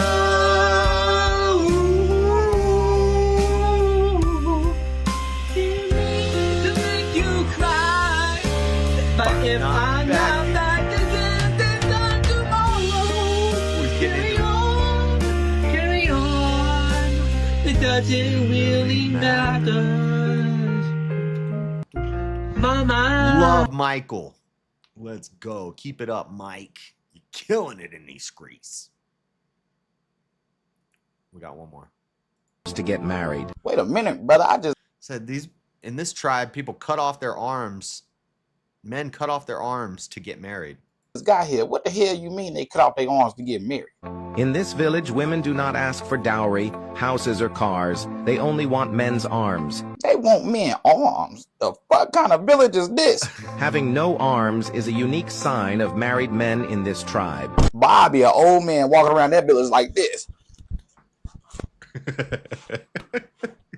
To cut off their arms to get married. Wait a minute, brother. I just got here. What? He said, I'll be an old man walking around that village like this. Ain't never getting married. Cut off their arms. Please give Echo some extra pets and hug for me. Oh yeah, me myself. I saw that. Was that your dog you posted? Did it pass away? Sorry to hear that. You put it in the. Was that a husky? I don't want to bring it up if it makes you sad, but I saw what you put in the Discord. I'm sorry to hear about that. Let's move on. Let's not get. I don't want to make you sad. Okay. All right. So that's all the reels. What do we got in rapid fire news? What do we got? From Breitbart, Trump announces he has chosen architecture for the Golden Dome defense shield. We've talked about this before. I've said I don't like the fact we send Israel all this money and they have the Iron Dome defense system, which was our IP, our intellectual property, and it was paid for with our funding for the most part, not entirely, but a big chunk of it. And I was like, I have a problem with how we send Israel all this money, but if, for example, we helped them build this Iron Dome and then we researched it and watched how effective it was, and then we took that and made our own Iron Dome in America, that would justify spending all that money to build that test one in Israel. And now Trump's here. We're building the Golden Dome defense system. So we're going to have an Iron Dome for all of America called a Golden Dome. Now, this is also probably why we're helping fund China's Sharp Eyes program and their Skynet program. The American CIA and Google both helped fund China's Sharp Eyes program, which is their social credit scoring and their surveillance program that they use in China. And this is the problem with 5G, how they tap into all the cameras and they can do facial recognition. And then when they had masks on, people seem to think masks are going to help avoid facial recognition. To the contrary, the most identifying feature on your face is your eyes. The mask actually reduces points of reference for the facial recognition software so that it can focus on your eyes.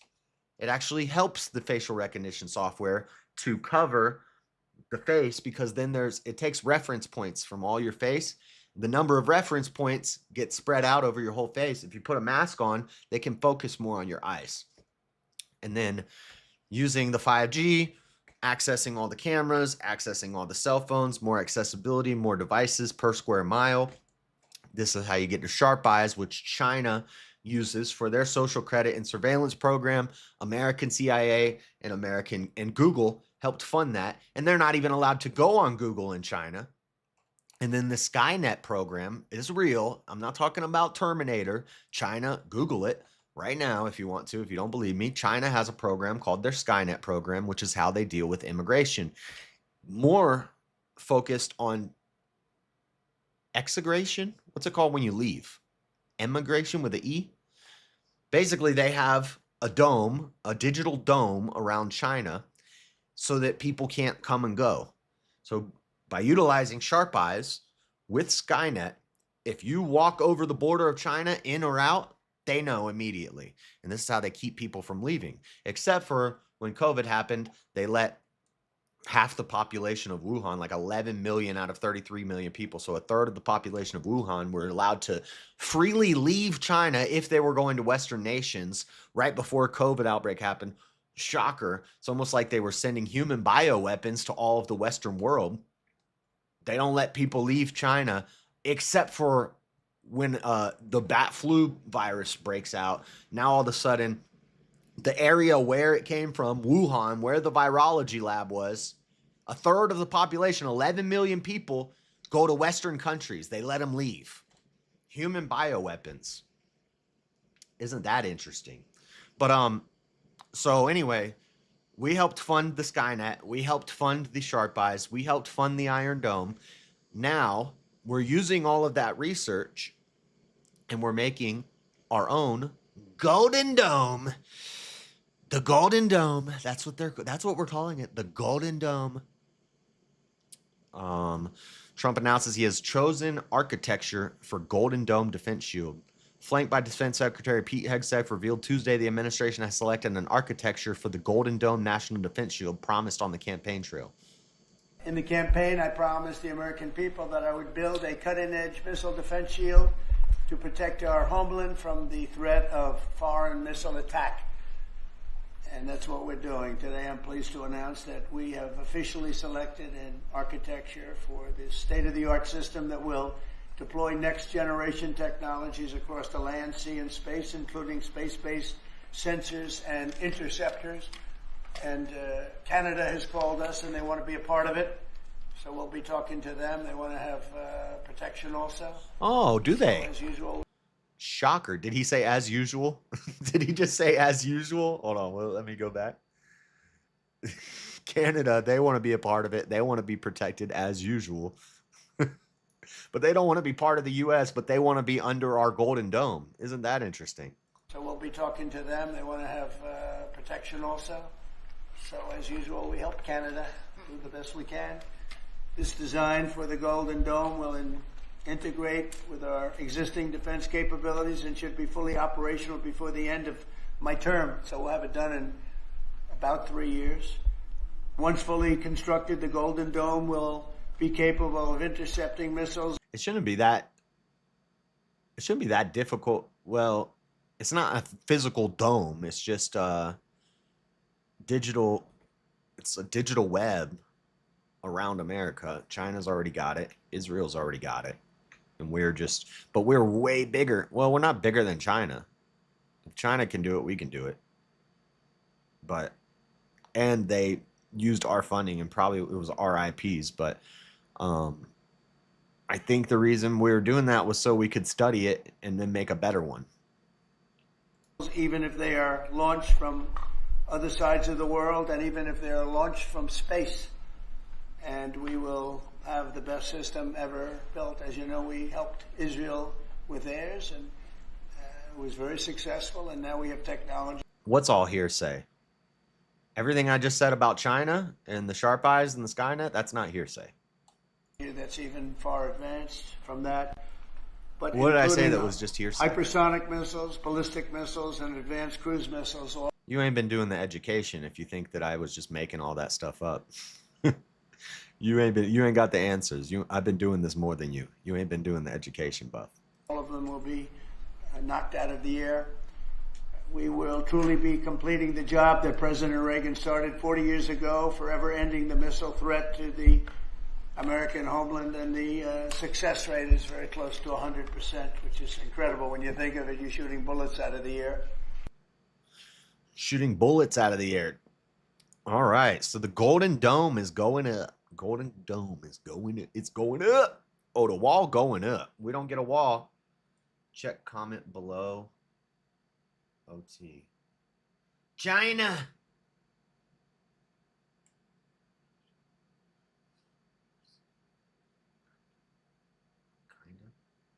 I don't know what you're talking about.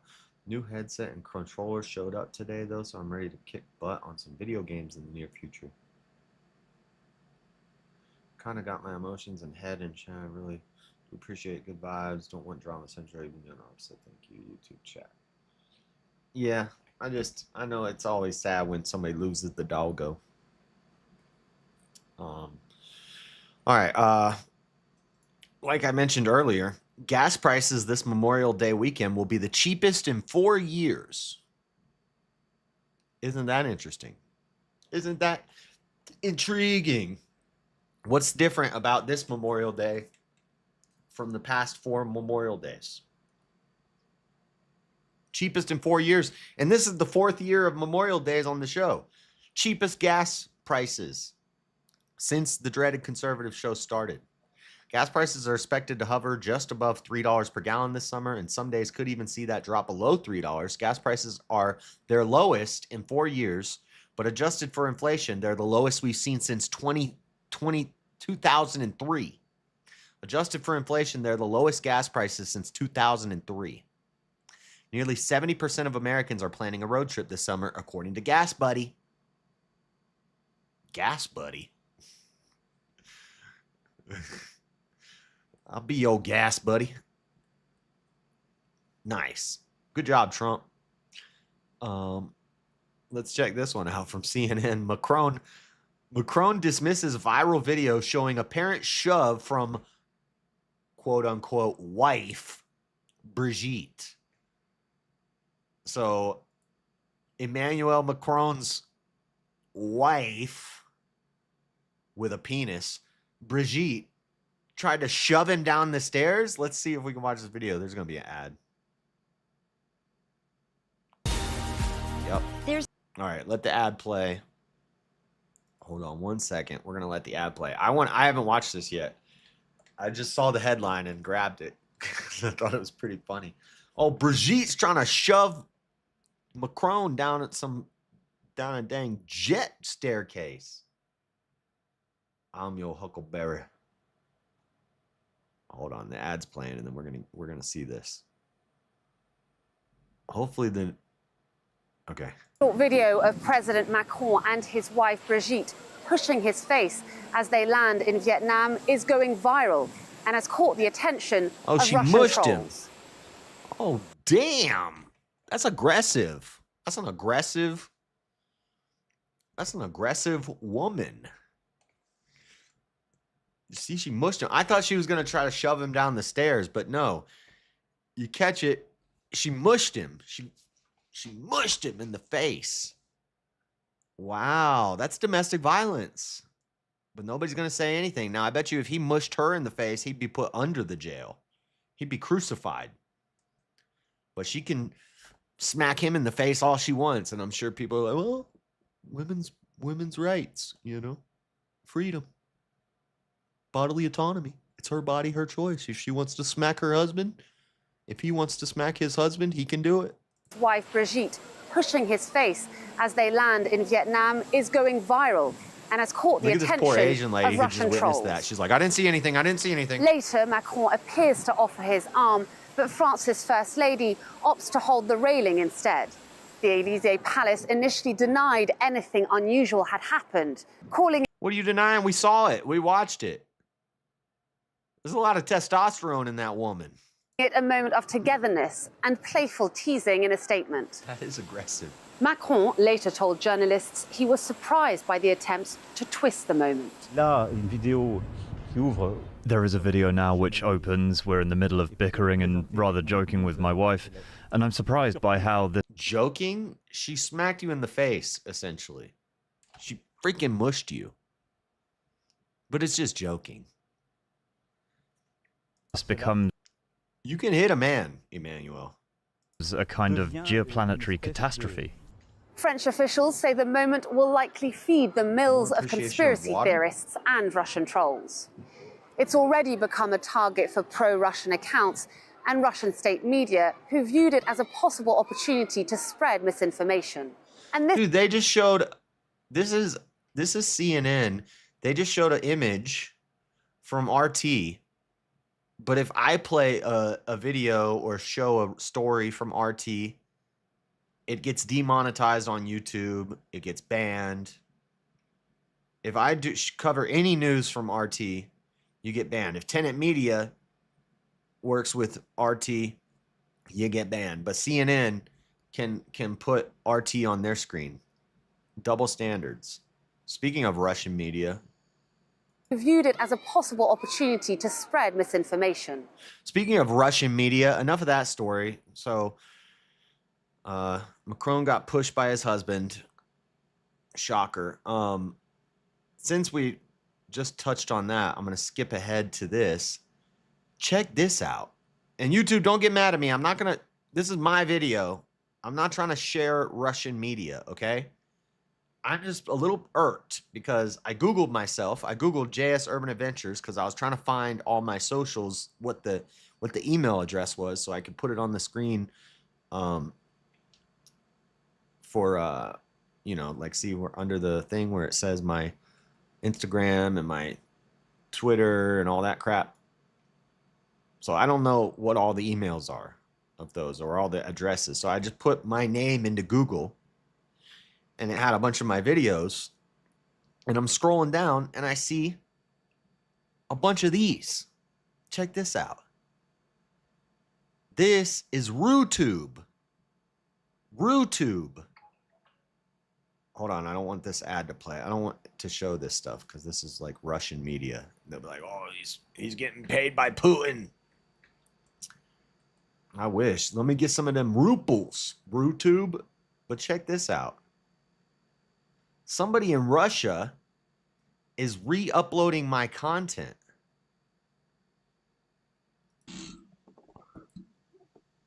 All right. We live. Floors. We're against, like JP's saying here, the gigantism of the federal government, of a large mass global government. Eventually, this is my video. Because I can't see that because I can't see how that they can be accounted for. Good sources, but you get the argument. This is on RooTube. Destiny and Jordan Peterson finalists sit down live interview. This is on Russian YouTube. Somebody has re-uploaded my video. It's got 11 views. He's got 3 subscribers. I don't know what that means. No comments. You're going to be stealing my content in Russia, but yet some of my videos have been banned in Russia. A lot of times my stuff gets banned in Russia. And then what do? They re-upload it to Russian YouTube. Look, there's another one. Building a proper bridge in Terraria. Episode 15. Terraria episode 15. Hold on. I don't want this to show.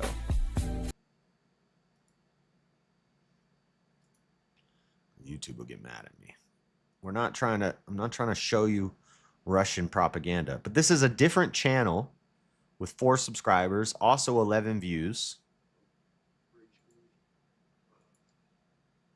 This is my Terraria video. Boat bridge.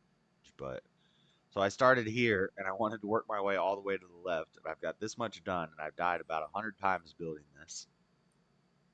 And there's still this much space left. It took me so long to build this section.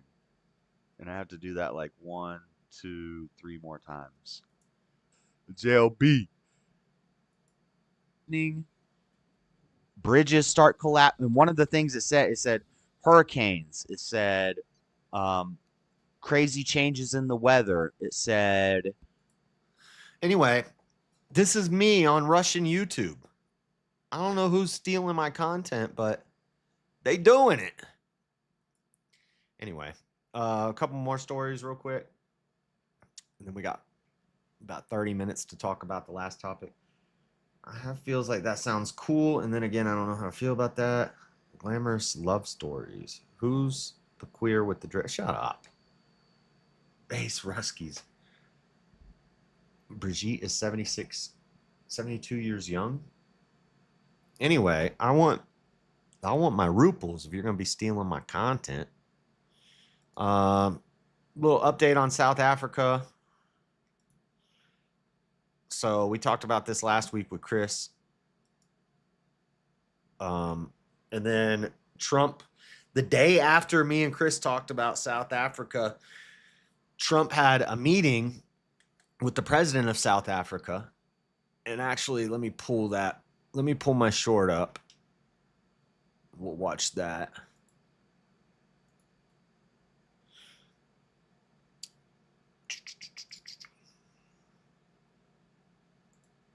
Take from you for you to be convinced that there's no white genocide in South Africa. So this happened the day after me and Chris talked about South Africa. He met with the South African president and he brings up the farmers. Well, I can answer that for President. It's for him. No, seriously. I'd rather have him answer. Yeah, I'd rather answer that. It will take President Trump listening. I would say if there was Afrikaner farmer genocide, I can bet you these three gentlemen would not be here. That is the answer to your question. But, Mr. President, I must say that we have, we have thousands of stories talking about it. Sure. And we have documentaries, we have news stories, and that. Is Natalie here, somebody here to turn that? I forgot to ask Chris about, I think they call it Coronation Park in South Africa. It's this homeless, not homeless, but it's like a village where all these like poor white people live, and they're all homeless, and they go there. It's called I think it's called Coronation Park. I could show you a couple of things. And turn the lights down and just put this on. It's right behind you. Johan. There's nothing this parliament can do. With or without you, people are going to occupy land. We require no permission from you, from the president, from no one. Never be scared. Yeah, it's called Coronation Parks. It's the white slums of South Africa. There's a couple documentaries on it. I watched one the other day. It's wild. But so this guy just denied the farmer genocide in South Africa. And then Trump says, why don't you roll out that TV? Turn the lights down. Let's watch this real quick. To kill a revolution demands at some point there must be killing, because the killing is part of a revolutionary act.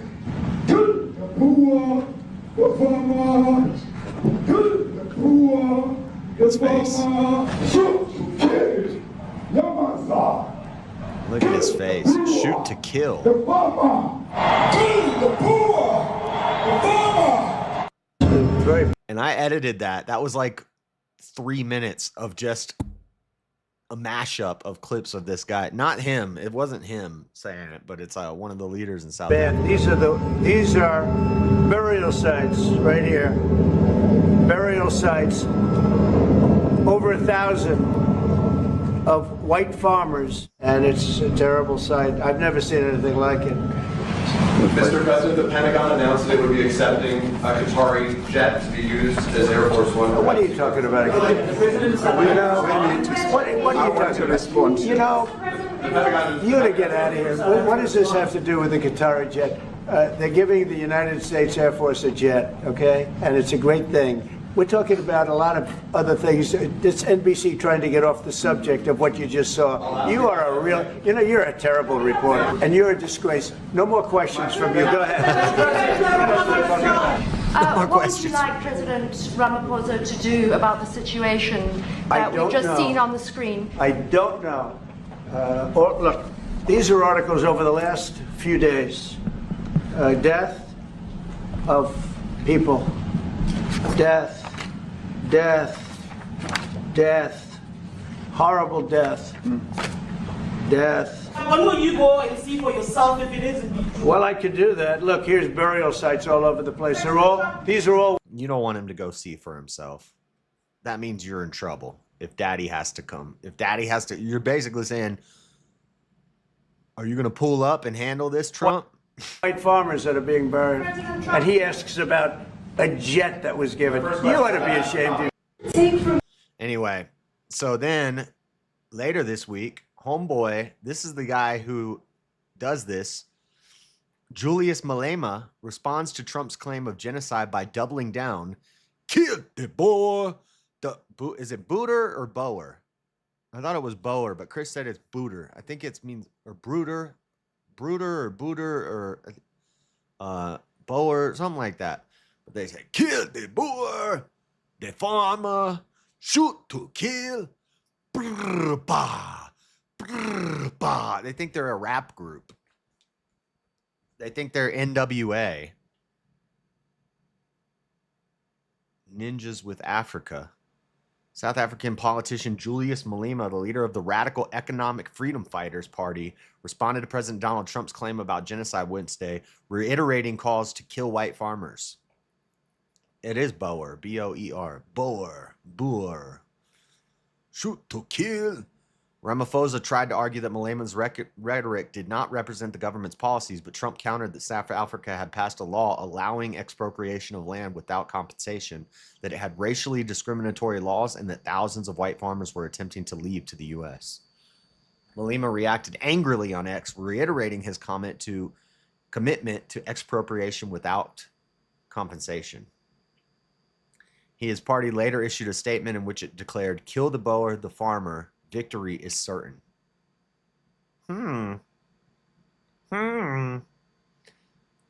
If the president of South Africa doesn't agree with this stuff, maybe he should do something about it and get this Julius Malema guy out of here, out of there. But whatever, that's their problem. Anyway, last rapid fire news story. We got updates on Ashley Babbitt's family. They're taking a $5 million settlement. Ashley Babbitt's family to receive a $5 million settlement, $5 million to settle lawsuit with Trump administration. So Ashley Babbitt's family suing the Trump administration for her getting killed. I think that's stupid. It's her fault. Not that I think she should have been killed. I think the officer that shot her, it's funny, 2 black officers killed 2 unarmed white women that day, and nobody got mad about it. But if one drug dealer has a fentanyl overdose from a cop, they burn the city down for 4 months. But if 2 unarmed white women get killed by 2 black officers, then it's not a problem. We're talking about Roseanne Boyland and Ashley Babbitt. The story was that Roseanne Boyland was, first the story was that she had a drug overdose.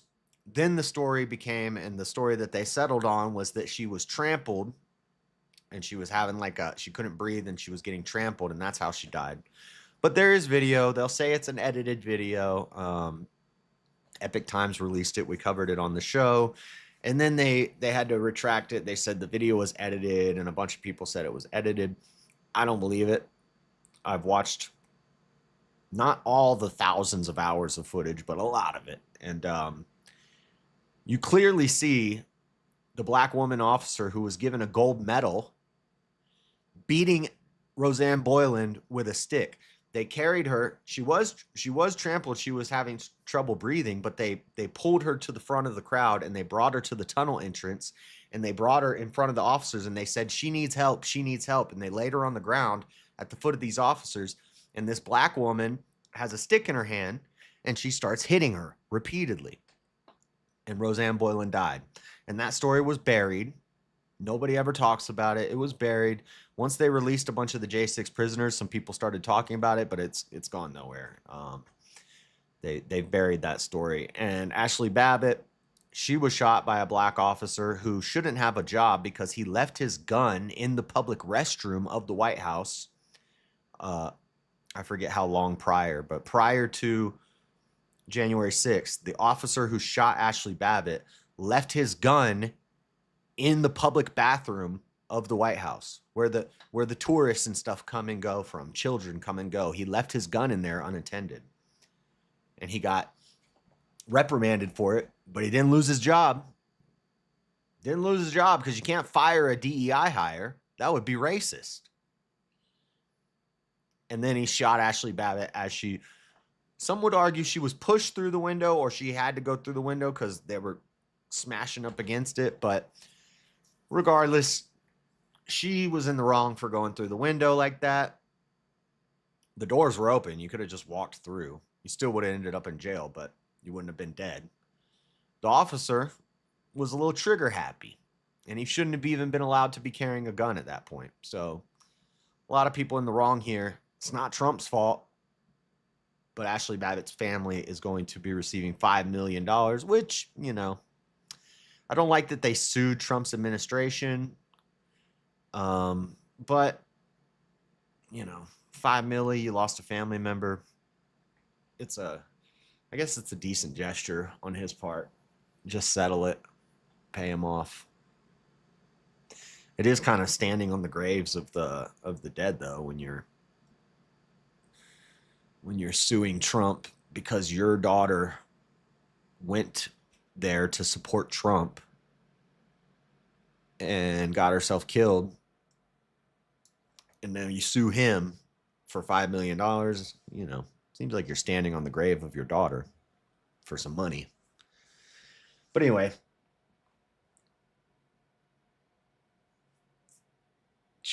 that news gave me a little post vibes after watching the White House stream. They have no idea who they're saying that to. I don't know what that means, but all right, that's it for the rapid fire news. Let's do the one last little segment here. Little philosophy, a little bit of Aristotle. We're going to talk about the 3 pillars of persuasion. And this can help you when you're debating and things like that. This is a Aristotelian, I don't know if that's a word, idea. Close this, close this, close this. We're going to talk about the 3 pillars of persuasion. I say ethos, pathos, and logos. Some people say it that way. Some people say ethos, pathos, and logos. But they're the 3 rhetorical appeals used to persuade an audience, focusing on the speaker's credibility, the ethos. So your ethos is when you're using sources, when you are an authority on the matter, when you've done your research. So you want to convey this to the audience. You want to show people, I've been doing the education. I know what I'm talking about. And maybe I'm not a scholar. Maybe I don't have a degree on my wall about this, but I do have sources. I have credible, reputable sources and quotes. You can use quotes to do this. You convey an ethos or credibility to your arguments. So that would be the ethos. And then the pathos is pulling on the heartstrings of your audience. So, you know, if I get you to feel something, you got to get them to feel something, feel some sort of emotional reaction to what you're saying. That would be the pathos. And then the logos is your logical reasoning, your logic and your reasoning. So and there's no specific order to how you do these. You want to have like a triangle, like a pyramid of all 3 of them. Some people lean a little more on the pathos. Some people will tend to always go to emotional arguments. That could be a problem. If you're just focusing on the pathos, a lot of times emotional arguments are not logical arguments. Women are more emotional, less logical. Sometimes if you're just appealing to the emotions of the audience, you're not conveying logic, and you don't have to have any credibility. You don't have to have any ethos. You don't have to have any logos, you don't have to have any logic. You just have emotional arguments. You just have the pathos. That's a problem. Some people are very credible. Some people have doctorate degrees and multiple PhDs, and they can use a bunch of big words, and they can give you all the ethos. They could say, this study says this study says this study says this, but it doesn't get through to people if there's no logic behind their explanation. If they're just going study, citation, quote, look at my degrees, look at my books. I got books. I read books. That'd be a whole lot of ethos. But where's the pathos? Where's the logos? Where's your emotion? You're like a talking rock. It's monotonous. That can get annoying.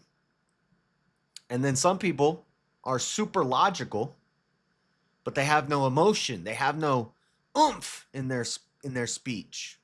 They don't got that oomph. They don't hit you in the feels. They don't make you feel nothing when they're talking. And they don't have any credibility. They're just using logical reasoning. And that's kind of a dead end too. You need to balance these three to properly appeal to your audience and persuade them. That's why this is the 3 pillars of persuasion. Ethos appeals to the audience trust in the speaker's credibility and character. This can be established through expertise, qualifications, or shared values. For example, a doctor speaking on health issues would likely have strong ethos due to their medical training. Or your reading, your study. You want to show that you're knowledgeable on the topic and you want to convey your credibility as an expert in this area. And if you're not studied, you can use things like quotes. You can use sources. You can source material. You can quote people. This will establish credibility in your ethos, in your proficiency in the field that you're talking about. Pathos involves appealing to the audience's emotions such as fear, anger, sympathy, or joy to evoke a response and influence their beliefs. This can be achieved through storytelling, vivid language, or imagery. You got to get creative in your writing and in your speech. You got to appeal to the audience. And all of this, you have to remember that all of this is from their perspective. So you have to internally critique your opponent or your audience. You need to put yourself in their shoes, and you need to convey these things from their perspective to you, not from you to them, but from them to you. You want to speak so that you invoke pathos in the audience towards you. You want them to feel something about what you're saying. You want them to see you as credible. You want them to see you as logical and reasoning. Logos, logic and reason, uses logical arguments, evidence, facts, and statistics. So this it's not that different than the ethos. Because you can use the stats and the logic, and then the ethos is your credibility. You want to be credible, knowledgeable, have the facts, have the stats, use the reasoning to go from point A to point B to point C. Convince the audience through reasoning and intellectual engagement. A scientific report citing data to support a claim is an example of using logos. That seems more like an ethos, but it's Google. What do you expect? Also called modes of persuasion. This is from Aristotle. The modes of persuasion, modes of appeals, rhetorical appeals.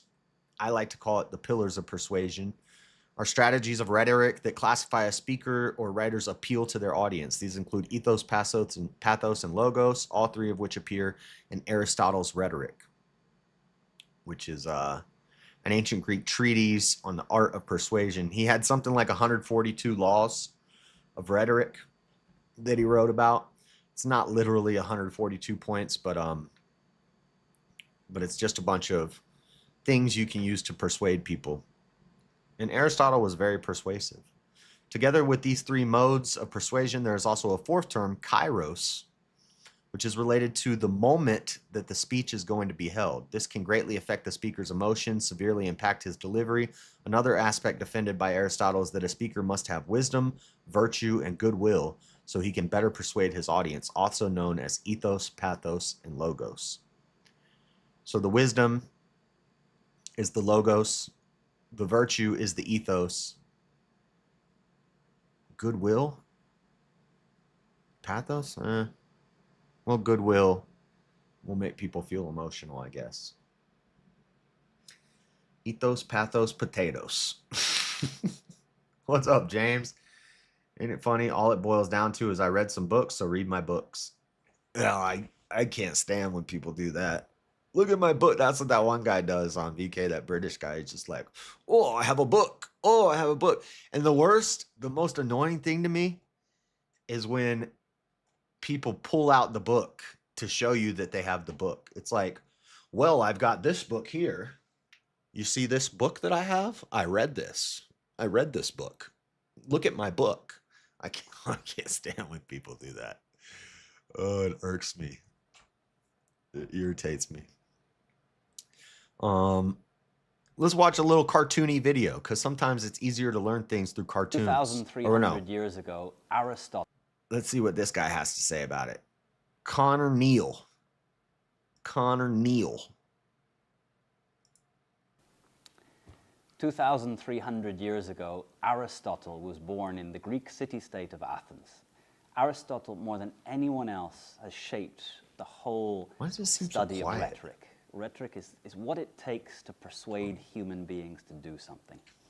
And Aristotle's greatest achievement was to combine all the previous thinking into three tools, three things that are necessary to cause people to change, to cause people to act when they hear your words. The first is logos. Logos is reason. People need to understand the reason why they should act, the benefits for them. The important thing here is that the benefits need to be from their point of view. So the speaker needs to understand what is the assumptions, what are the beliefs of the audience, and start from there, not from the beliefs of the speaker. Logos, reason. The second is ethos. Who is the speaker? Why should the audience be listening to you? What is your credibility? This comes from two sources. One, who are you? If Bill Gates speaks, his reputation comes from, we know who he is, we know what he's done. It can be hard to build a reputation off the cuff, though. If the audience doesn't know you, it's hard to build the ethos. You have to build the ethos through your words and by showing your credibility through what you're talking about. And that's where the logos and the ethos kind of combine. By using the logic and the reasoning and the statistics and the studies, it shows your credibility when you're speaking, that you know what you're talking about. But a lot of times, ethos can't just be, like, I can't just go on a new panel and start talking. I have no ethos. I have no credibility.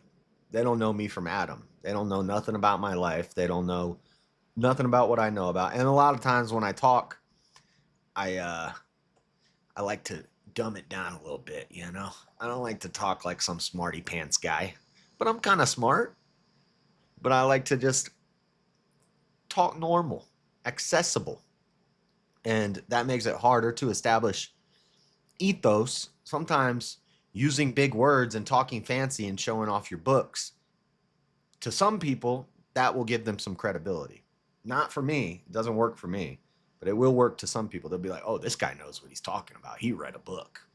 he reads. He knows how to read. But it's hard to develop ethos and credibility with a new audience when you're unknown. With a famous person, if Michael Jordan gets on a stage and starts talking about basketball, he's already got the ethos. He's already got all the credibility he needs. People are going to listen when Michael Jordan talks about basketball. I speak, perhaps you know a bit about me, perhaps someone has introduced me, but I think what you pay more attention to is how I deliver my message. How does my voice sound? Does my voice transmit a sense that I know what I'm talking about? Does it transmit clarity? Does the way I'm dressed transmit that I'm someone credible to speak about this topic? So these are the sort of things that really affect whether an audience engages with the speaker. But even if you've got logos, you've got the reason, skills. even if you show that you're someone credible to listen to. My name is Josh Smith, but my parents almost named me Wordsmith. Ethos. If the audience do not feel pathos, if they do not feel an emotion while you speak, they're not going to change. And pathos is emotion. Pathos is the audience feeling an emotion related to your theme. It might be anger, it might be envy, it might be friendliness, loyalty, it might be a desire to do good, to emulate someone. Sad. Aristotle lists 142 tools to elicit certain emotions. That's probably the one that's the toughest for me, is the pathos thing. Getting people to feel some sort of emotion when you speak. Because I don't have no dang emotions. So logos, ethos, and pathos together is what will result in an audience taking action when you finish speaking. Nice. Most of this stuff is going to be more of the same. 3 pillars of persuasive communication. Ethos, or the appeal to ethics, refers to the effort to convince your audience of your credibility or character. Before you can convince an audience to accept anything you say, they have to accept you. Whether you're creating a flyer, giving a presentation, applying for a job, or teaching a workshop, people won't be persuaded by you unless they trust you. When it comes to communicate, do you guys trust me? I'm a trustworthy guy. Do you trust me? When it comes to communication, trust can be built in a number of ways. It's up to you to understand how you need to respond in each situation and adapt accordingly. Ethos can be prompted by choosing appropriate language and vocabulary, dependent on the audience and the topic, by making yourself look honest, by paying attention to your movements and the way you dress. For your digital presence, pay attention to design details, functionality, content, etc., and by documenting on the areas of your expertise. So this is like when I do a Saturday night stream and I'm drinking and eating gummies and cussing and having people do nip slips on my stream. People see that, and then I do a Bible study stream 2 days later. I have no ethos. I have no credibility in that area. It's a problem. We're working on it. But really, if you knew me 6 years ago, you would see the ethos. You would see that we've come a long way. If you watch some of the first videos on this channel, you'll see that I get a little bit of credibility. We're working on ourselves over here. So, but yeah, the ethos is a tough one. No ethos. Ain't got no ethos on this side. Ethos could be, I already read that. Build strong, credible reputation, which can be lost in minutes. That's true. That's true. Every time I build up some credibility as a good spokesperson for the Christian right, we lose it. We lose it in one Saturday night. One Saturday night's all it takes. Talking to the wrong person with one too many beers and a little weed gummy. We lose all our credibility. It tumbles like a house of cards. Pathos, or the appeal to emotion, refers to the effort to persuade your audience by making an appeal to their feelings. Feelings. I'm not good at this. Basically what I'm saying here is I suck at persuading people. I ain't got no logos, no ethos, and no pathos. We got to work on this, boys. Your audience is more receptive to be persuaded by someone with whom they can identify. Pathos can be used in a variety of ways to promote positive and negative feelings, as it is the Greek word. So when somebody asks me, let's give an example here. And I'm gonna double down, guys, because everybody thinks, oh, you said some crazy stuff because you were drunk. No, I didn't. I've said it 1,000 times and I'll say it again. If I believe that God controls everything, and if I believe that everything that happens is part of God's plan, whether good or bad, whether we see it as evil and wrong, if it happens, it's part of God's plan. So yes, abortion is part of God's plan. It's also part of God's plan that his children are going to stand up and fight against abortion and one day end it. Slavery was part of God's plan. And it was also part of God's plan that his children would one day stand up against it and end it. This shows the other non-believers, it gives them a reason to turn towards God, which is also part of his plan. It's part of his plan. All of this is part of his plan. And so if you ask me, if God commanded you to do some horrible action, would you do it? So I could say, if you ask me, if God commanded you to off a child, would you do it? I could say, well, he's done that before.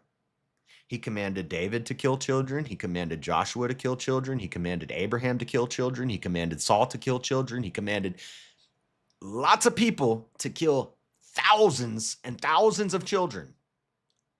And he said to do it. It was his command. He didn't ask. He commanded these men to do this.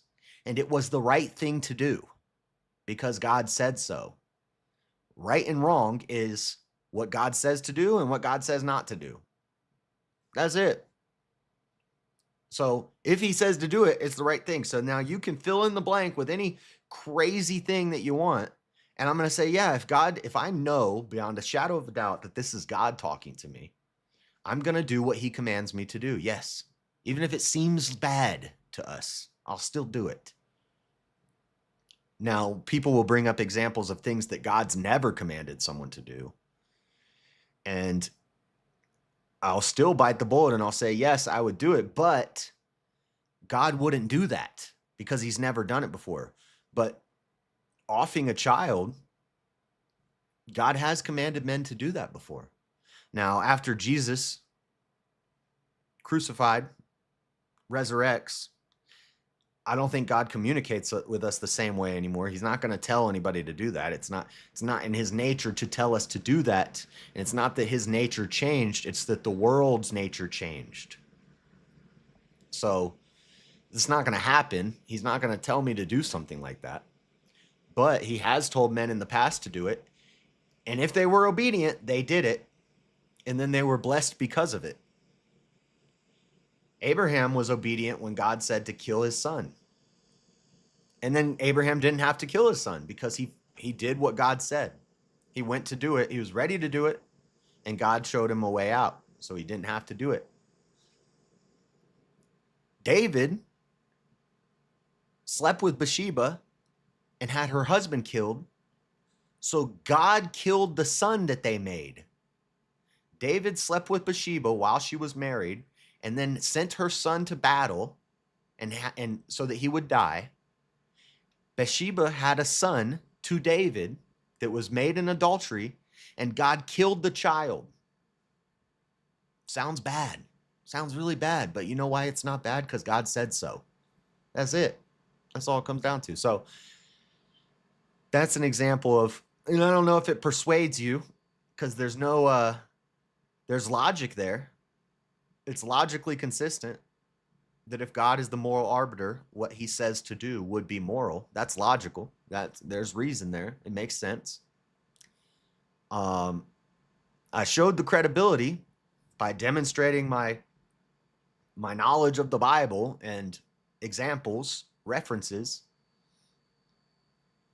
The pathos, the pathos, the emotion that I'm probably bringing out in you is probably one of anger towards what I'm saying. So that's probably not really helping me there. But you know what? I don't care about your emotions. What if you believe it's God? You do, he says, then it turns out it's your friend Bob. Well, that's why I pre-qualified in the hypothetical that we know that it's God. Because a lot of times when people will say, if God told you to kill somebody, would you do it?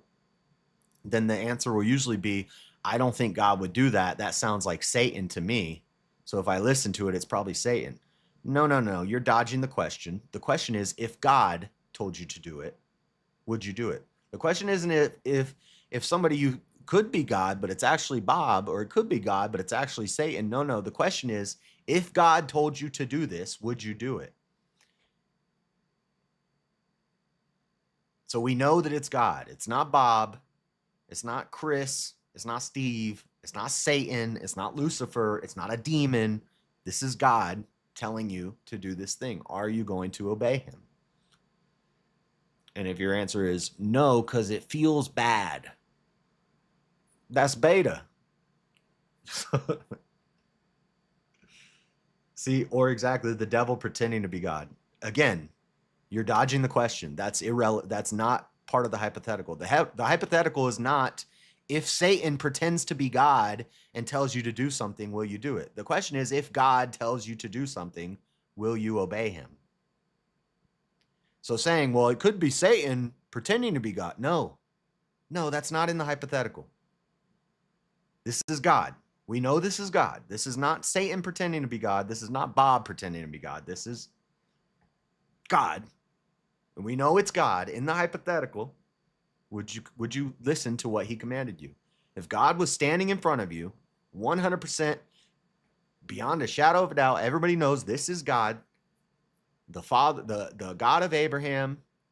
If Jesus comes down, physical form, standing in front of you, says, put your hands in my wounds, know that it is me, and he tells you to do something, and it seems bad to you, it seems wrong to you, would you still do it? Would you listen to his commands? I would. I would do it. And I don't know. I don't think I would have a choice. I would just have to do it. Do I go to hell if I don't listen? Do I go to hell if I don't listen? I'll do it. Sure, let's say Jesus says to show, but again, all of this is out of God's nature. He wouldn't do this anymore. It's not because his nature's changed. It's because the law was fulfilled. Jesus came, and now these things don't happen anymore. It's not that God changed his mind. It's not that morality changed. Even if God decides something that was bad, if he says to do it and it's a good thing, it doesn't mean morality has changed, because what morality is doing as God commands. God decides what's moral, so the morals don't change. God doesn't change. Now, God could say, he could tell Abraham to kill his son, but then he could say killing is wrong. Doesn't mean morality changed. It just means God said so. That's what moral is. But yes, if God said, do as I command, or you're going to suffer and die, which he does say lots of times in the Bible, and you don't do it, then are you going to do it? And then people will use they'll use pathos, and they'll say, well, what about killing a 3-year-old? Would you do that if God told you to? What they're doing is they're using pathos. They're appealing to the audience's emotions. And when you bite the bullet and you say, yeah, I would, you're appealing to the audience emotions in a negative way. That's gonna hurt your persuasion, and it's gonna help their persuasion because they're pulling on the heartstrings. So it's a tough one, but there's just an example of the pathos and the logos and the ethos, how they can be used and not used. Did you know that 2,300 years ago, Aristotle compiled his thoughts on the art of rhetoric into Rhetoric? Many people consider, I'm going to have to get that. Many people consider it to be the most important work to have influenced communication, and it is as relevant today as it was in ancient Greek. In a sentence, to be an effective persuader, you need to utilize all 3 pillars of persuasion: ethos, logos, and pathos. Use ethos in the beginning to set up your credibility and to make your readers listen or relate to you. Use logos or logic to argue and build your points. Finish up with pathos, or the emotional appeal, as people will act based on their emotions, and that is, after all, your ultimate goal. Why the bell would I care about appealing to an audience? Well, we can tell you don't. Just by listening to you on a stream. But If you were debating or streaming, you might care. If you were ever doing any public speaking, if you ever go to a job interview, if you ever, I don't know, talk to people, it might be important things to know. Don't you have a wife? You could use these when talking to your wife. You could use these when talking to your friends. You could use these when you go to a job interview. You could use these in a debate. You could use these when you're in a group call on Discord with a bunch of people streaming on the internet to an audience. Might be useful to employ some of these tactics.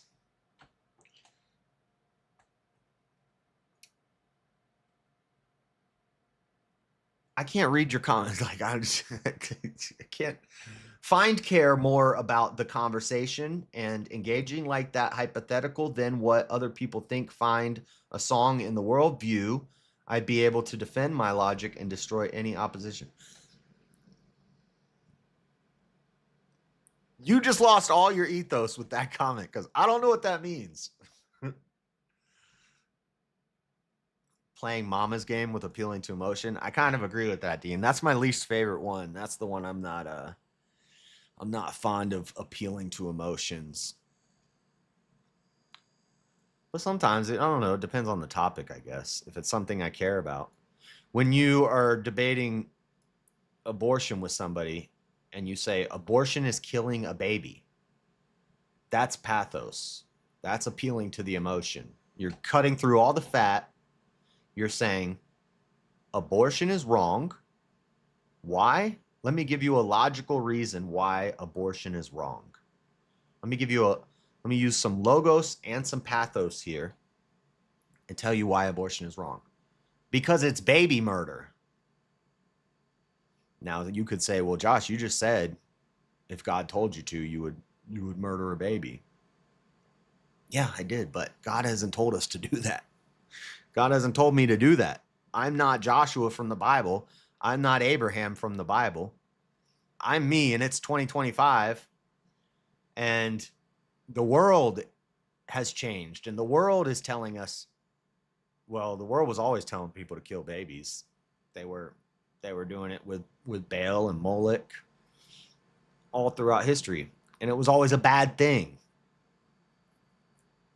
There was a reason when it was done, which means that wasn't murder, that was killing. It was justified because God is justice. God is the just moral lawgiver. So if I said abortion is murdering babies, if God tells me to kill somebody, I'm not murdering them. I'm killing them. But abortion is murdering babies because God didn't tell you to do that. The world told you to do that. Satan told you to do that. But yeah, I'm not the best with the old pathos. But anyway, that's that. Let's watch the cartoon. Cartoons are fun. I learn good with cartoons. How do you persuade someone to see things your way? The Greek philosopher Aristotle had some good ideas on how to persuade people. Among his most powerful techniques were what he called the three appeals, designed to ask an audience to believe his argument. Aristotle called these three appeals ethos, pathos, and logos. Ethos appeals to the audience by asking them to trust the person making the argument. Pathos appeals to the audience's emotions, asking them to believe because they care. Logos appeals to the audience's sense of logic and rationality, asking them to believe because the argument makes sense. Using the appeals can make your writing or speaking more persuasive, and if you can spot them when they're being used or misused by others, you can also protect yourself against manipulation. Let's examine the three appeals more closely. First up, ethos. How does talk to text typoing? I can't understand how you could speak that and it comes out like that. I don't get it. One way to win over a skeptical audience is to convince them that you're trustworthy, knowledgeable, and well-meaning. You can build ethos by referencing relevant experience, by explaining your credentials, or even by using good sources to show that you know your subject. When presenting, dressing and speaking professionally will boost your audience's confidence in you. When writing, making sure your documents have a professional tone and are error-free can also enhance your ethos. Next, we'll address pathos, the appeal to emotion. Many popular movies, books, and songs appeal to emotion. These appeals often engage positive emotions like joy or hope, but other times... That's right. God says jump, I say how high. If Massa says, I'm sick, I say, yes, Massa, we sick. No. No, please. Pathos can engage negative emotions as well. However, in academic writing, a simple tug on the heartstrings won't suffice. To use pathos effectively, incorporate vivid imagery and intentional ice raft. Oh, the climate change event. The habitats of these living creatures are shrinking inch by inch. You pulling on my heartstrings with that bear. That polar bear ain't gonna make it. Emotional and impactful adjectives and verbs. Academics can support their arguments most effectively with logos, an appeal to logic and religion is the best way to actually debate the abortion topic? I don't think so. That's what usually, like, people's first argument against or pro-choice people, they're going to say, you're just doing this because of your religion. You're just saying this because of your religion. I think it's better to argue abortion without bringing religion into it. So then they can't say, well, that's just because that's your religion. There's a lot of times where I'm not going to divide my faith from my worldview, and I'm not going to take my religion, quote unquote, out of my arguments. I don't care if people say you should or shouldn't. I don't care. I can't do it. They can't be divided. My politics, my logic, my understanding of the world can't be divided from my faith. It is the foundation of my faith, of my whole worldview.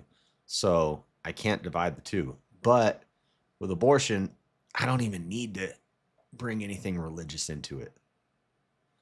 You don't need to. You say 96% of scientists say life starts at conception. When you end a life, an innocent life, that's murder. So don't do it. And then you're going to get into science about, well, the health of the mother, and what about this, and what about this, and what about this, and what about this? And you'll get stupid arguments like, well, men should just give vasectomies if they don't want children. No, just don't have sex. I don't need to snip my dang tip. I just don't got to give it the slip, you know? Rationality. By building an argument with facts, figures, and well thought out reasoning. By appealing to the audience. I use the Bible to say why dinosaurs helped build the pyramids. With logic, you draw your conclusions as rational, rendering the opposition less persuasive, sometimes even as irrational.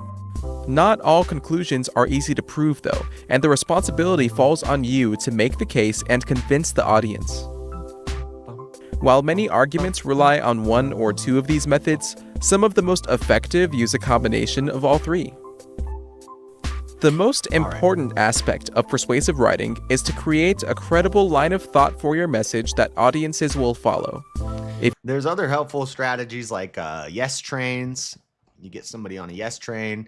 You could do this in like a cross exam in a debate. You get them to say yes, yes, yes, yes. You ask them questions that they know that they're going to answer with a yes. This is also a sales tactic, a sales strategy. When I used to do door-to-door sales, you don't ask any questions that the answer is going to be no. Every question, the answer should be yes. And you take them on a yes train. Yes, yes, yes, yes. Is this your address? Yes. Is that, I don't know, is that your car? Yes. You just ask them, you look around, you observe things, and you ask them questions where the answer is yes, yes, yes, yes, yes, yes. And then, are you ready to buy this? Naturally, their brain is just going to go yes, because they're They're gone down the yes train. You could do this in debates. When you cross-examine somebody, you could take them down a yes train where they answer all these questions yes, and then at the end you get to a conclusion where, based off of all the previous answers, the inevitable answer to the question at the end is yes. I almost got an appetite then. I stumbled across a reminder of a bunch of bullshit in my ex-boyfriend, and now I'm thinking starving. Probably life is true. What? What are you talking about, Auntie? If you do it carefully, they very well might arrive at the same conclusion. For more information on persuasive writing and speaking, visit our website at writingcenter.tech. And that's why you're never going to persuade anyone of anything, Dean.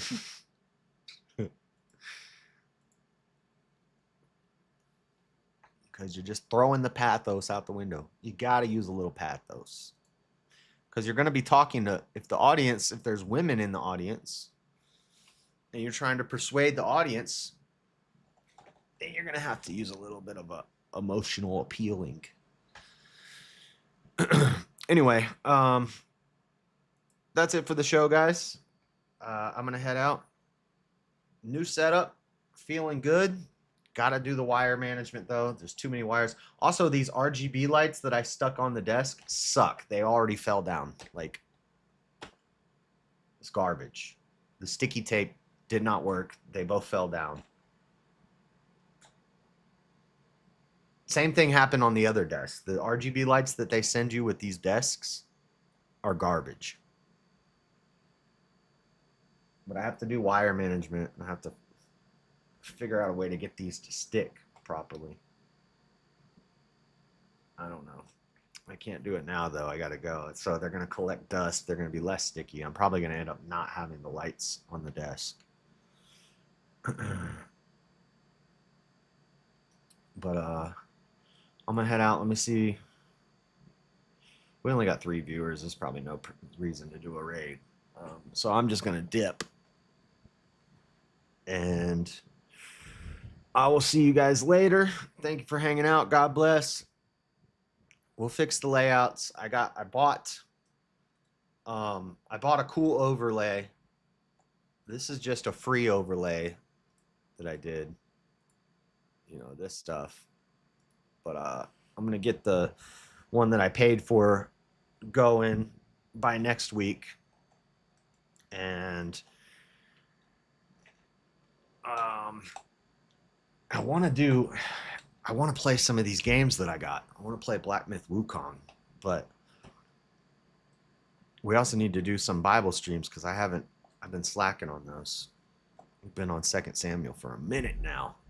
So I'm going to try to mix it up in the mornings, maybe do Bible study 2 days a week and do some gaming streams, or try to wake up early and do a little like 2-hour long stream before I go to work, playing some games. But I want to do some benchmarking on some of these heavy hitting games like Black Myth Wukong and Cyberpunk. See what this thing can really do on the benchmarks. But I'm gonna head out, guys. Well, we got like 5 viewers now.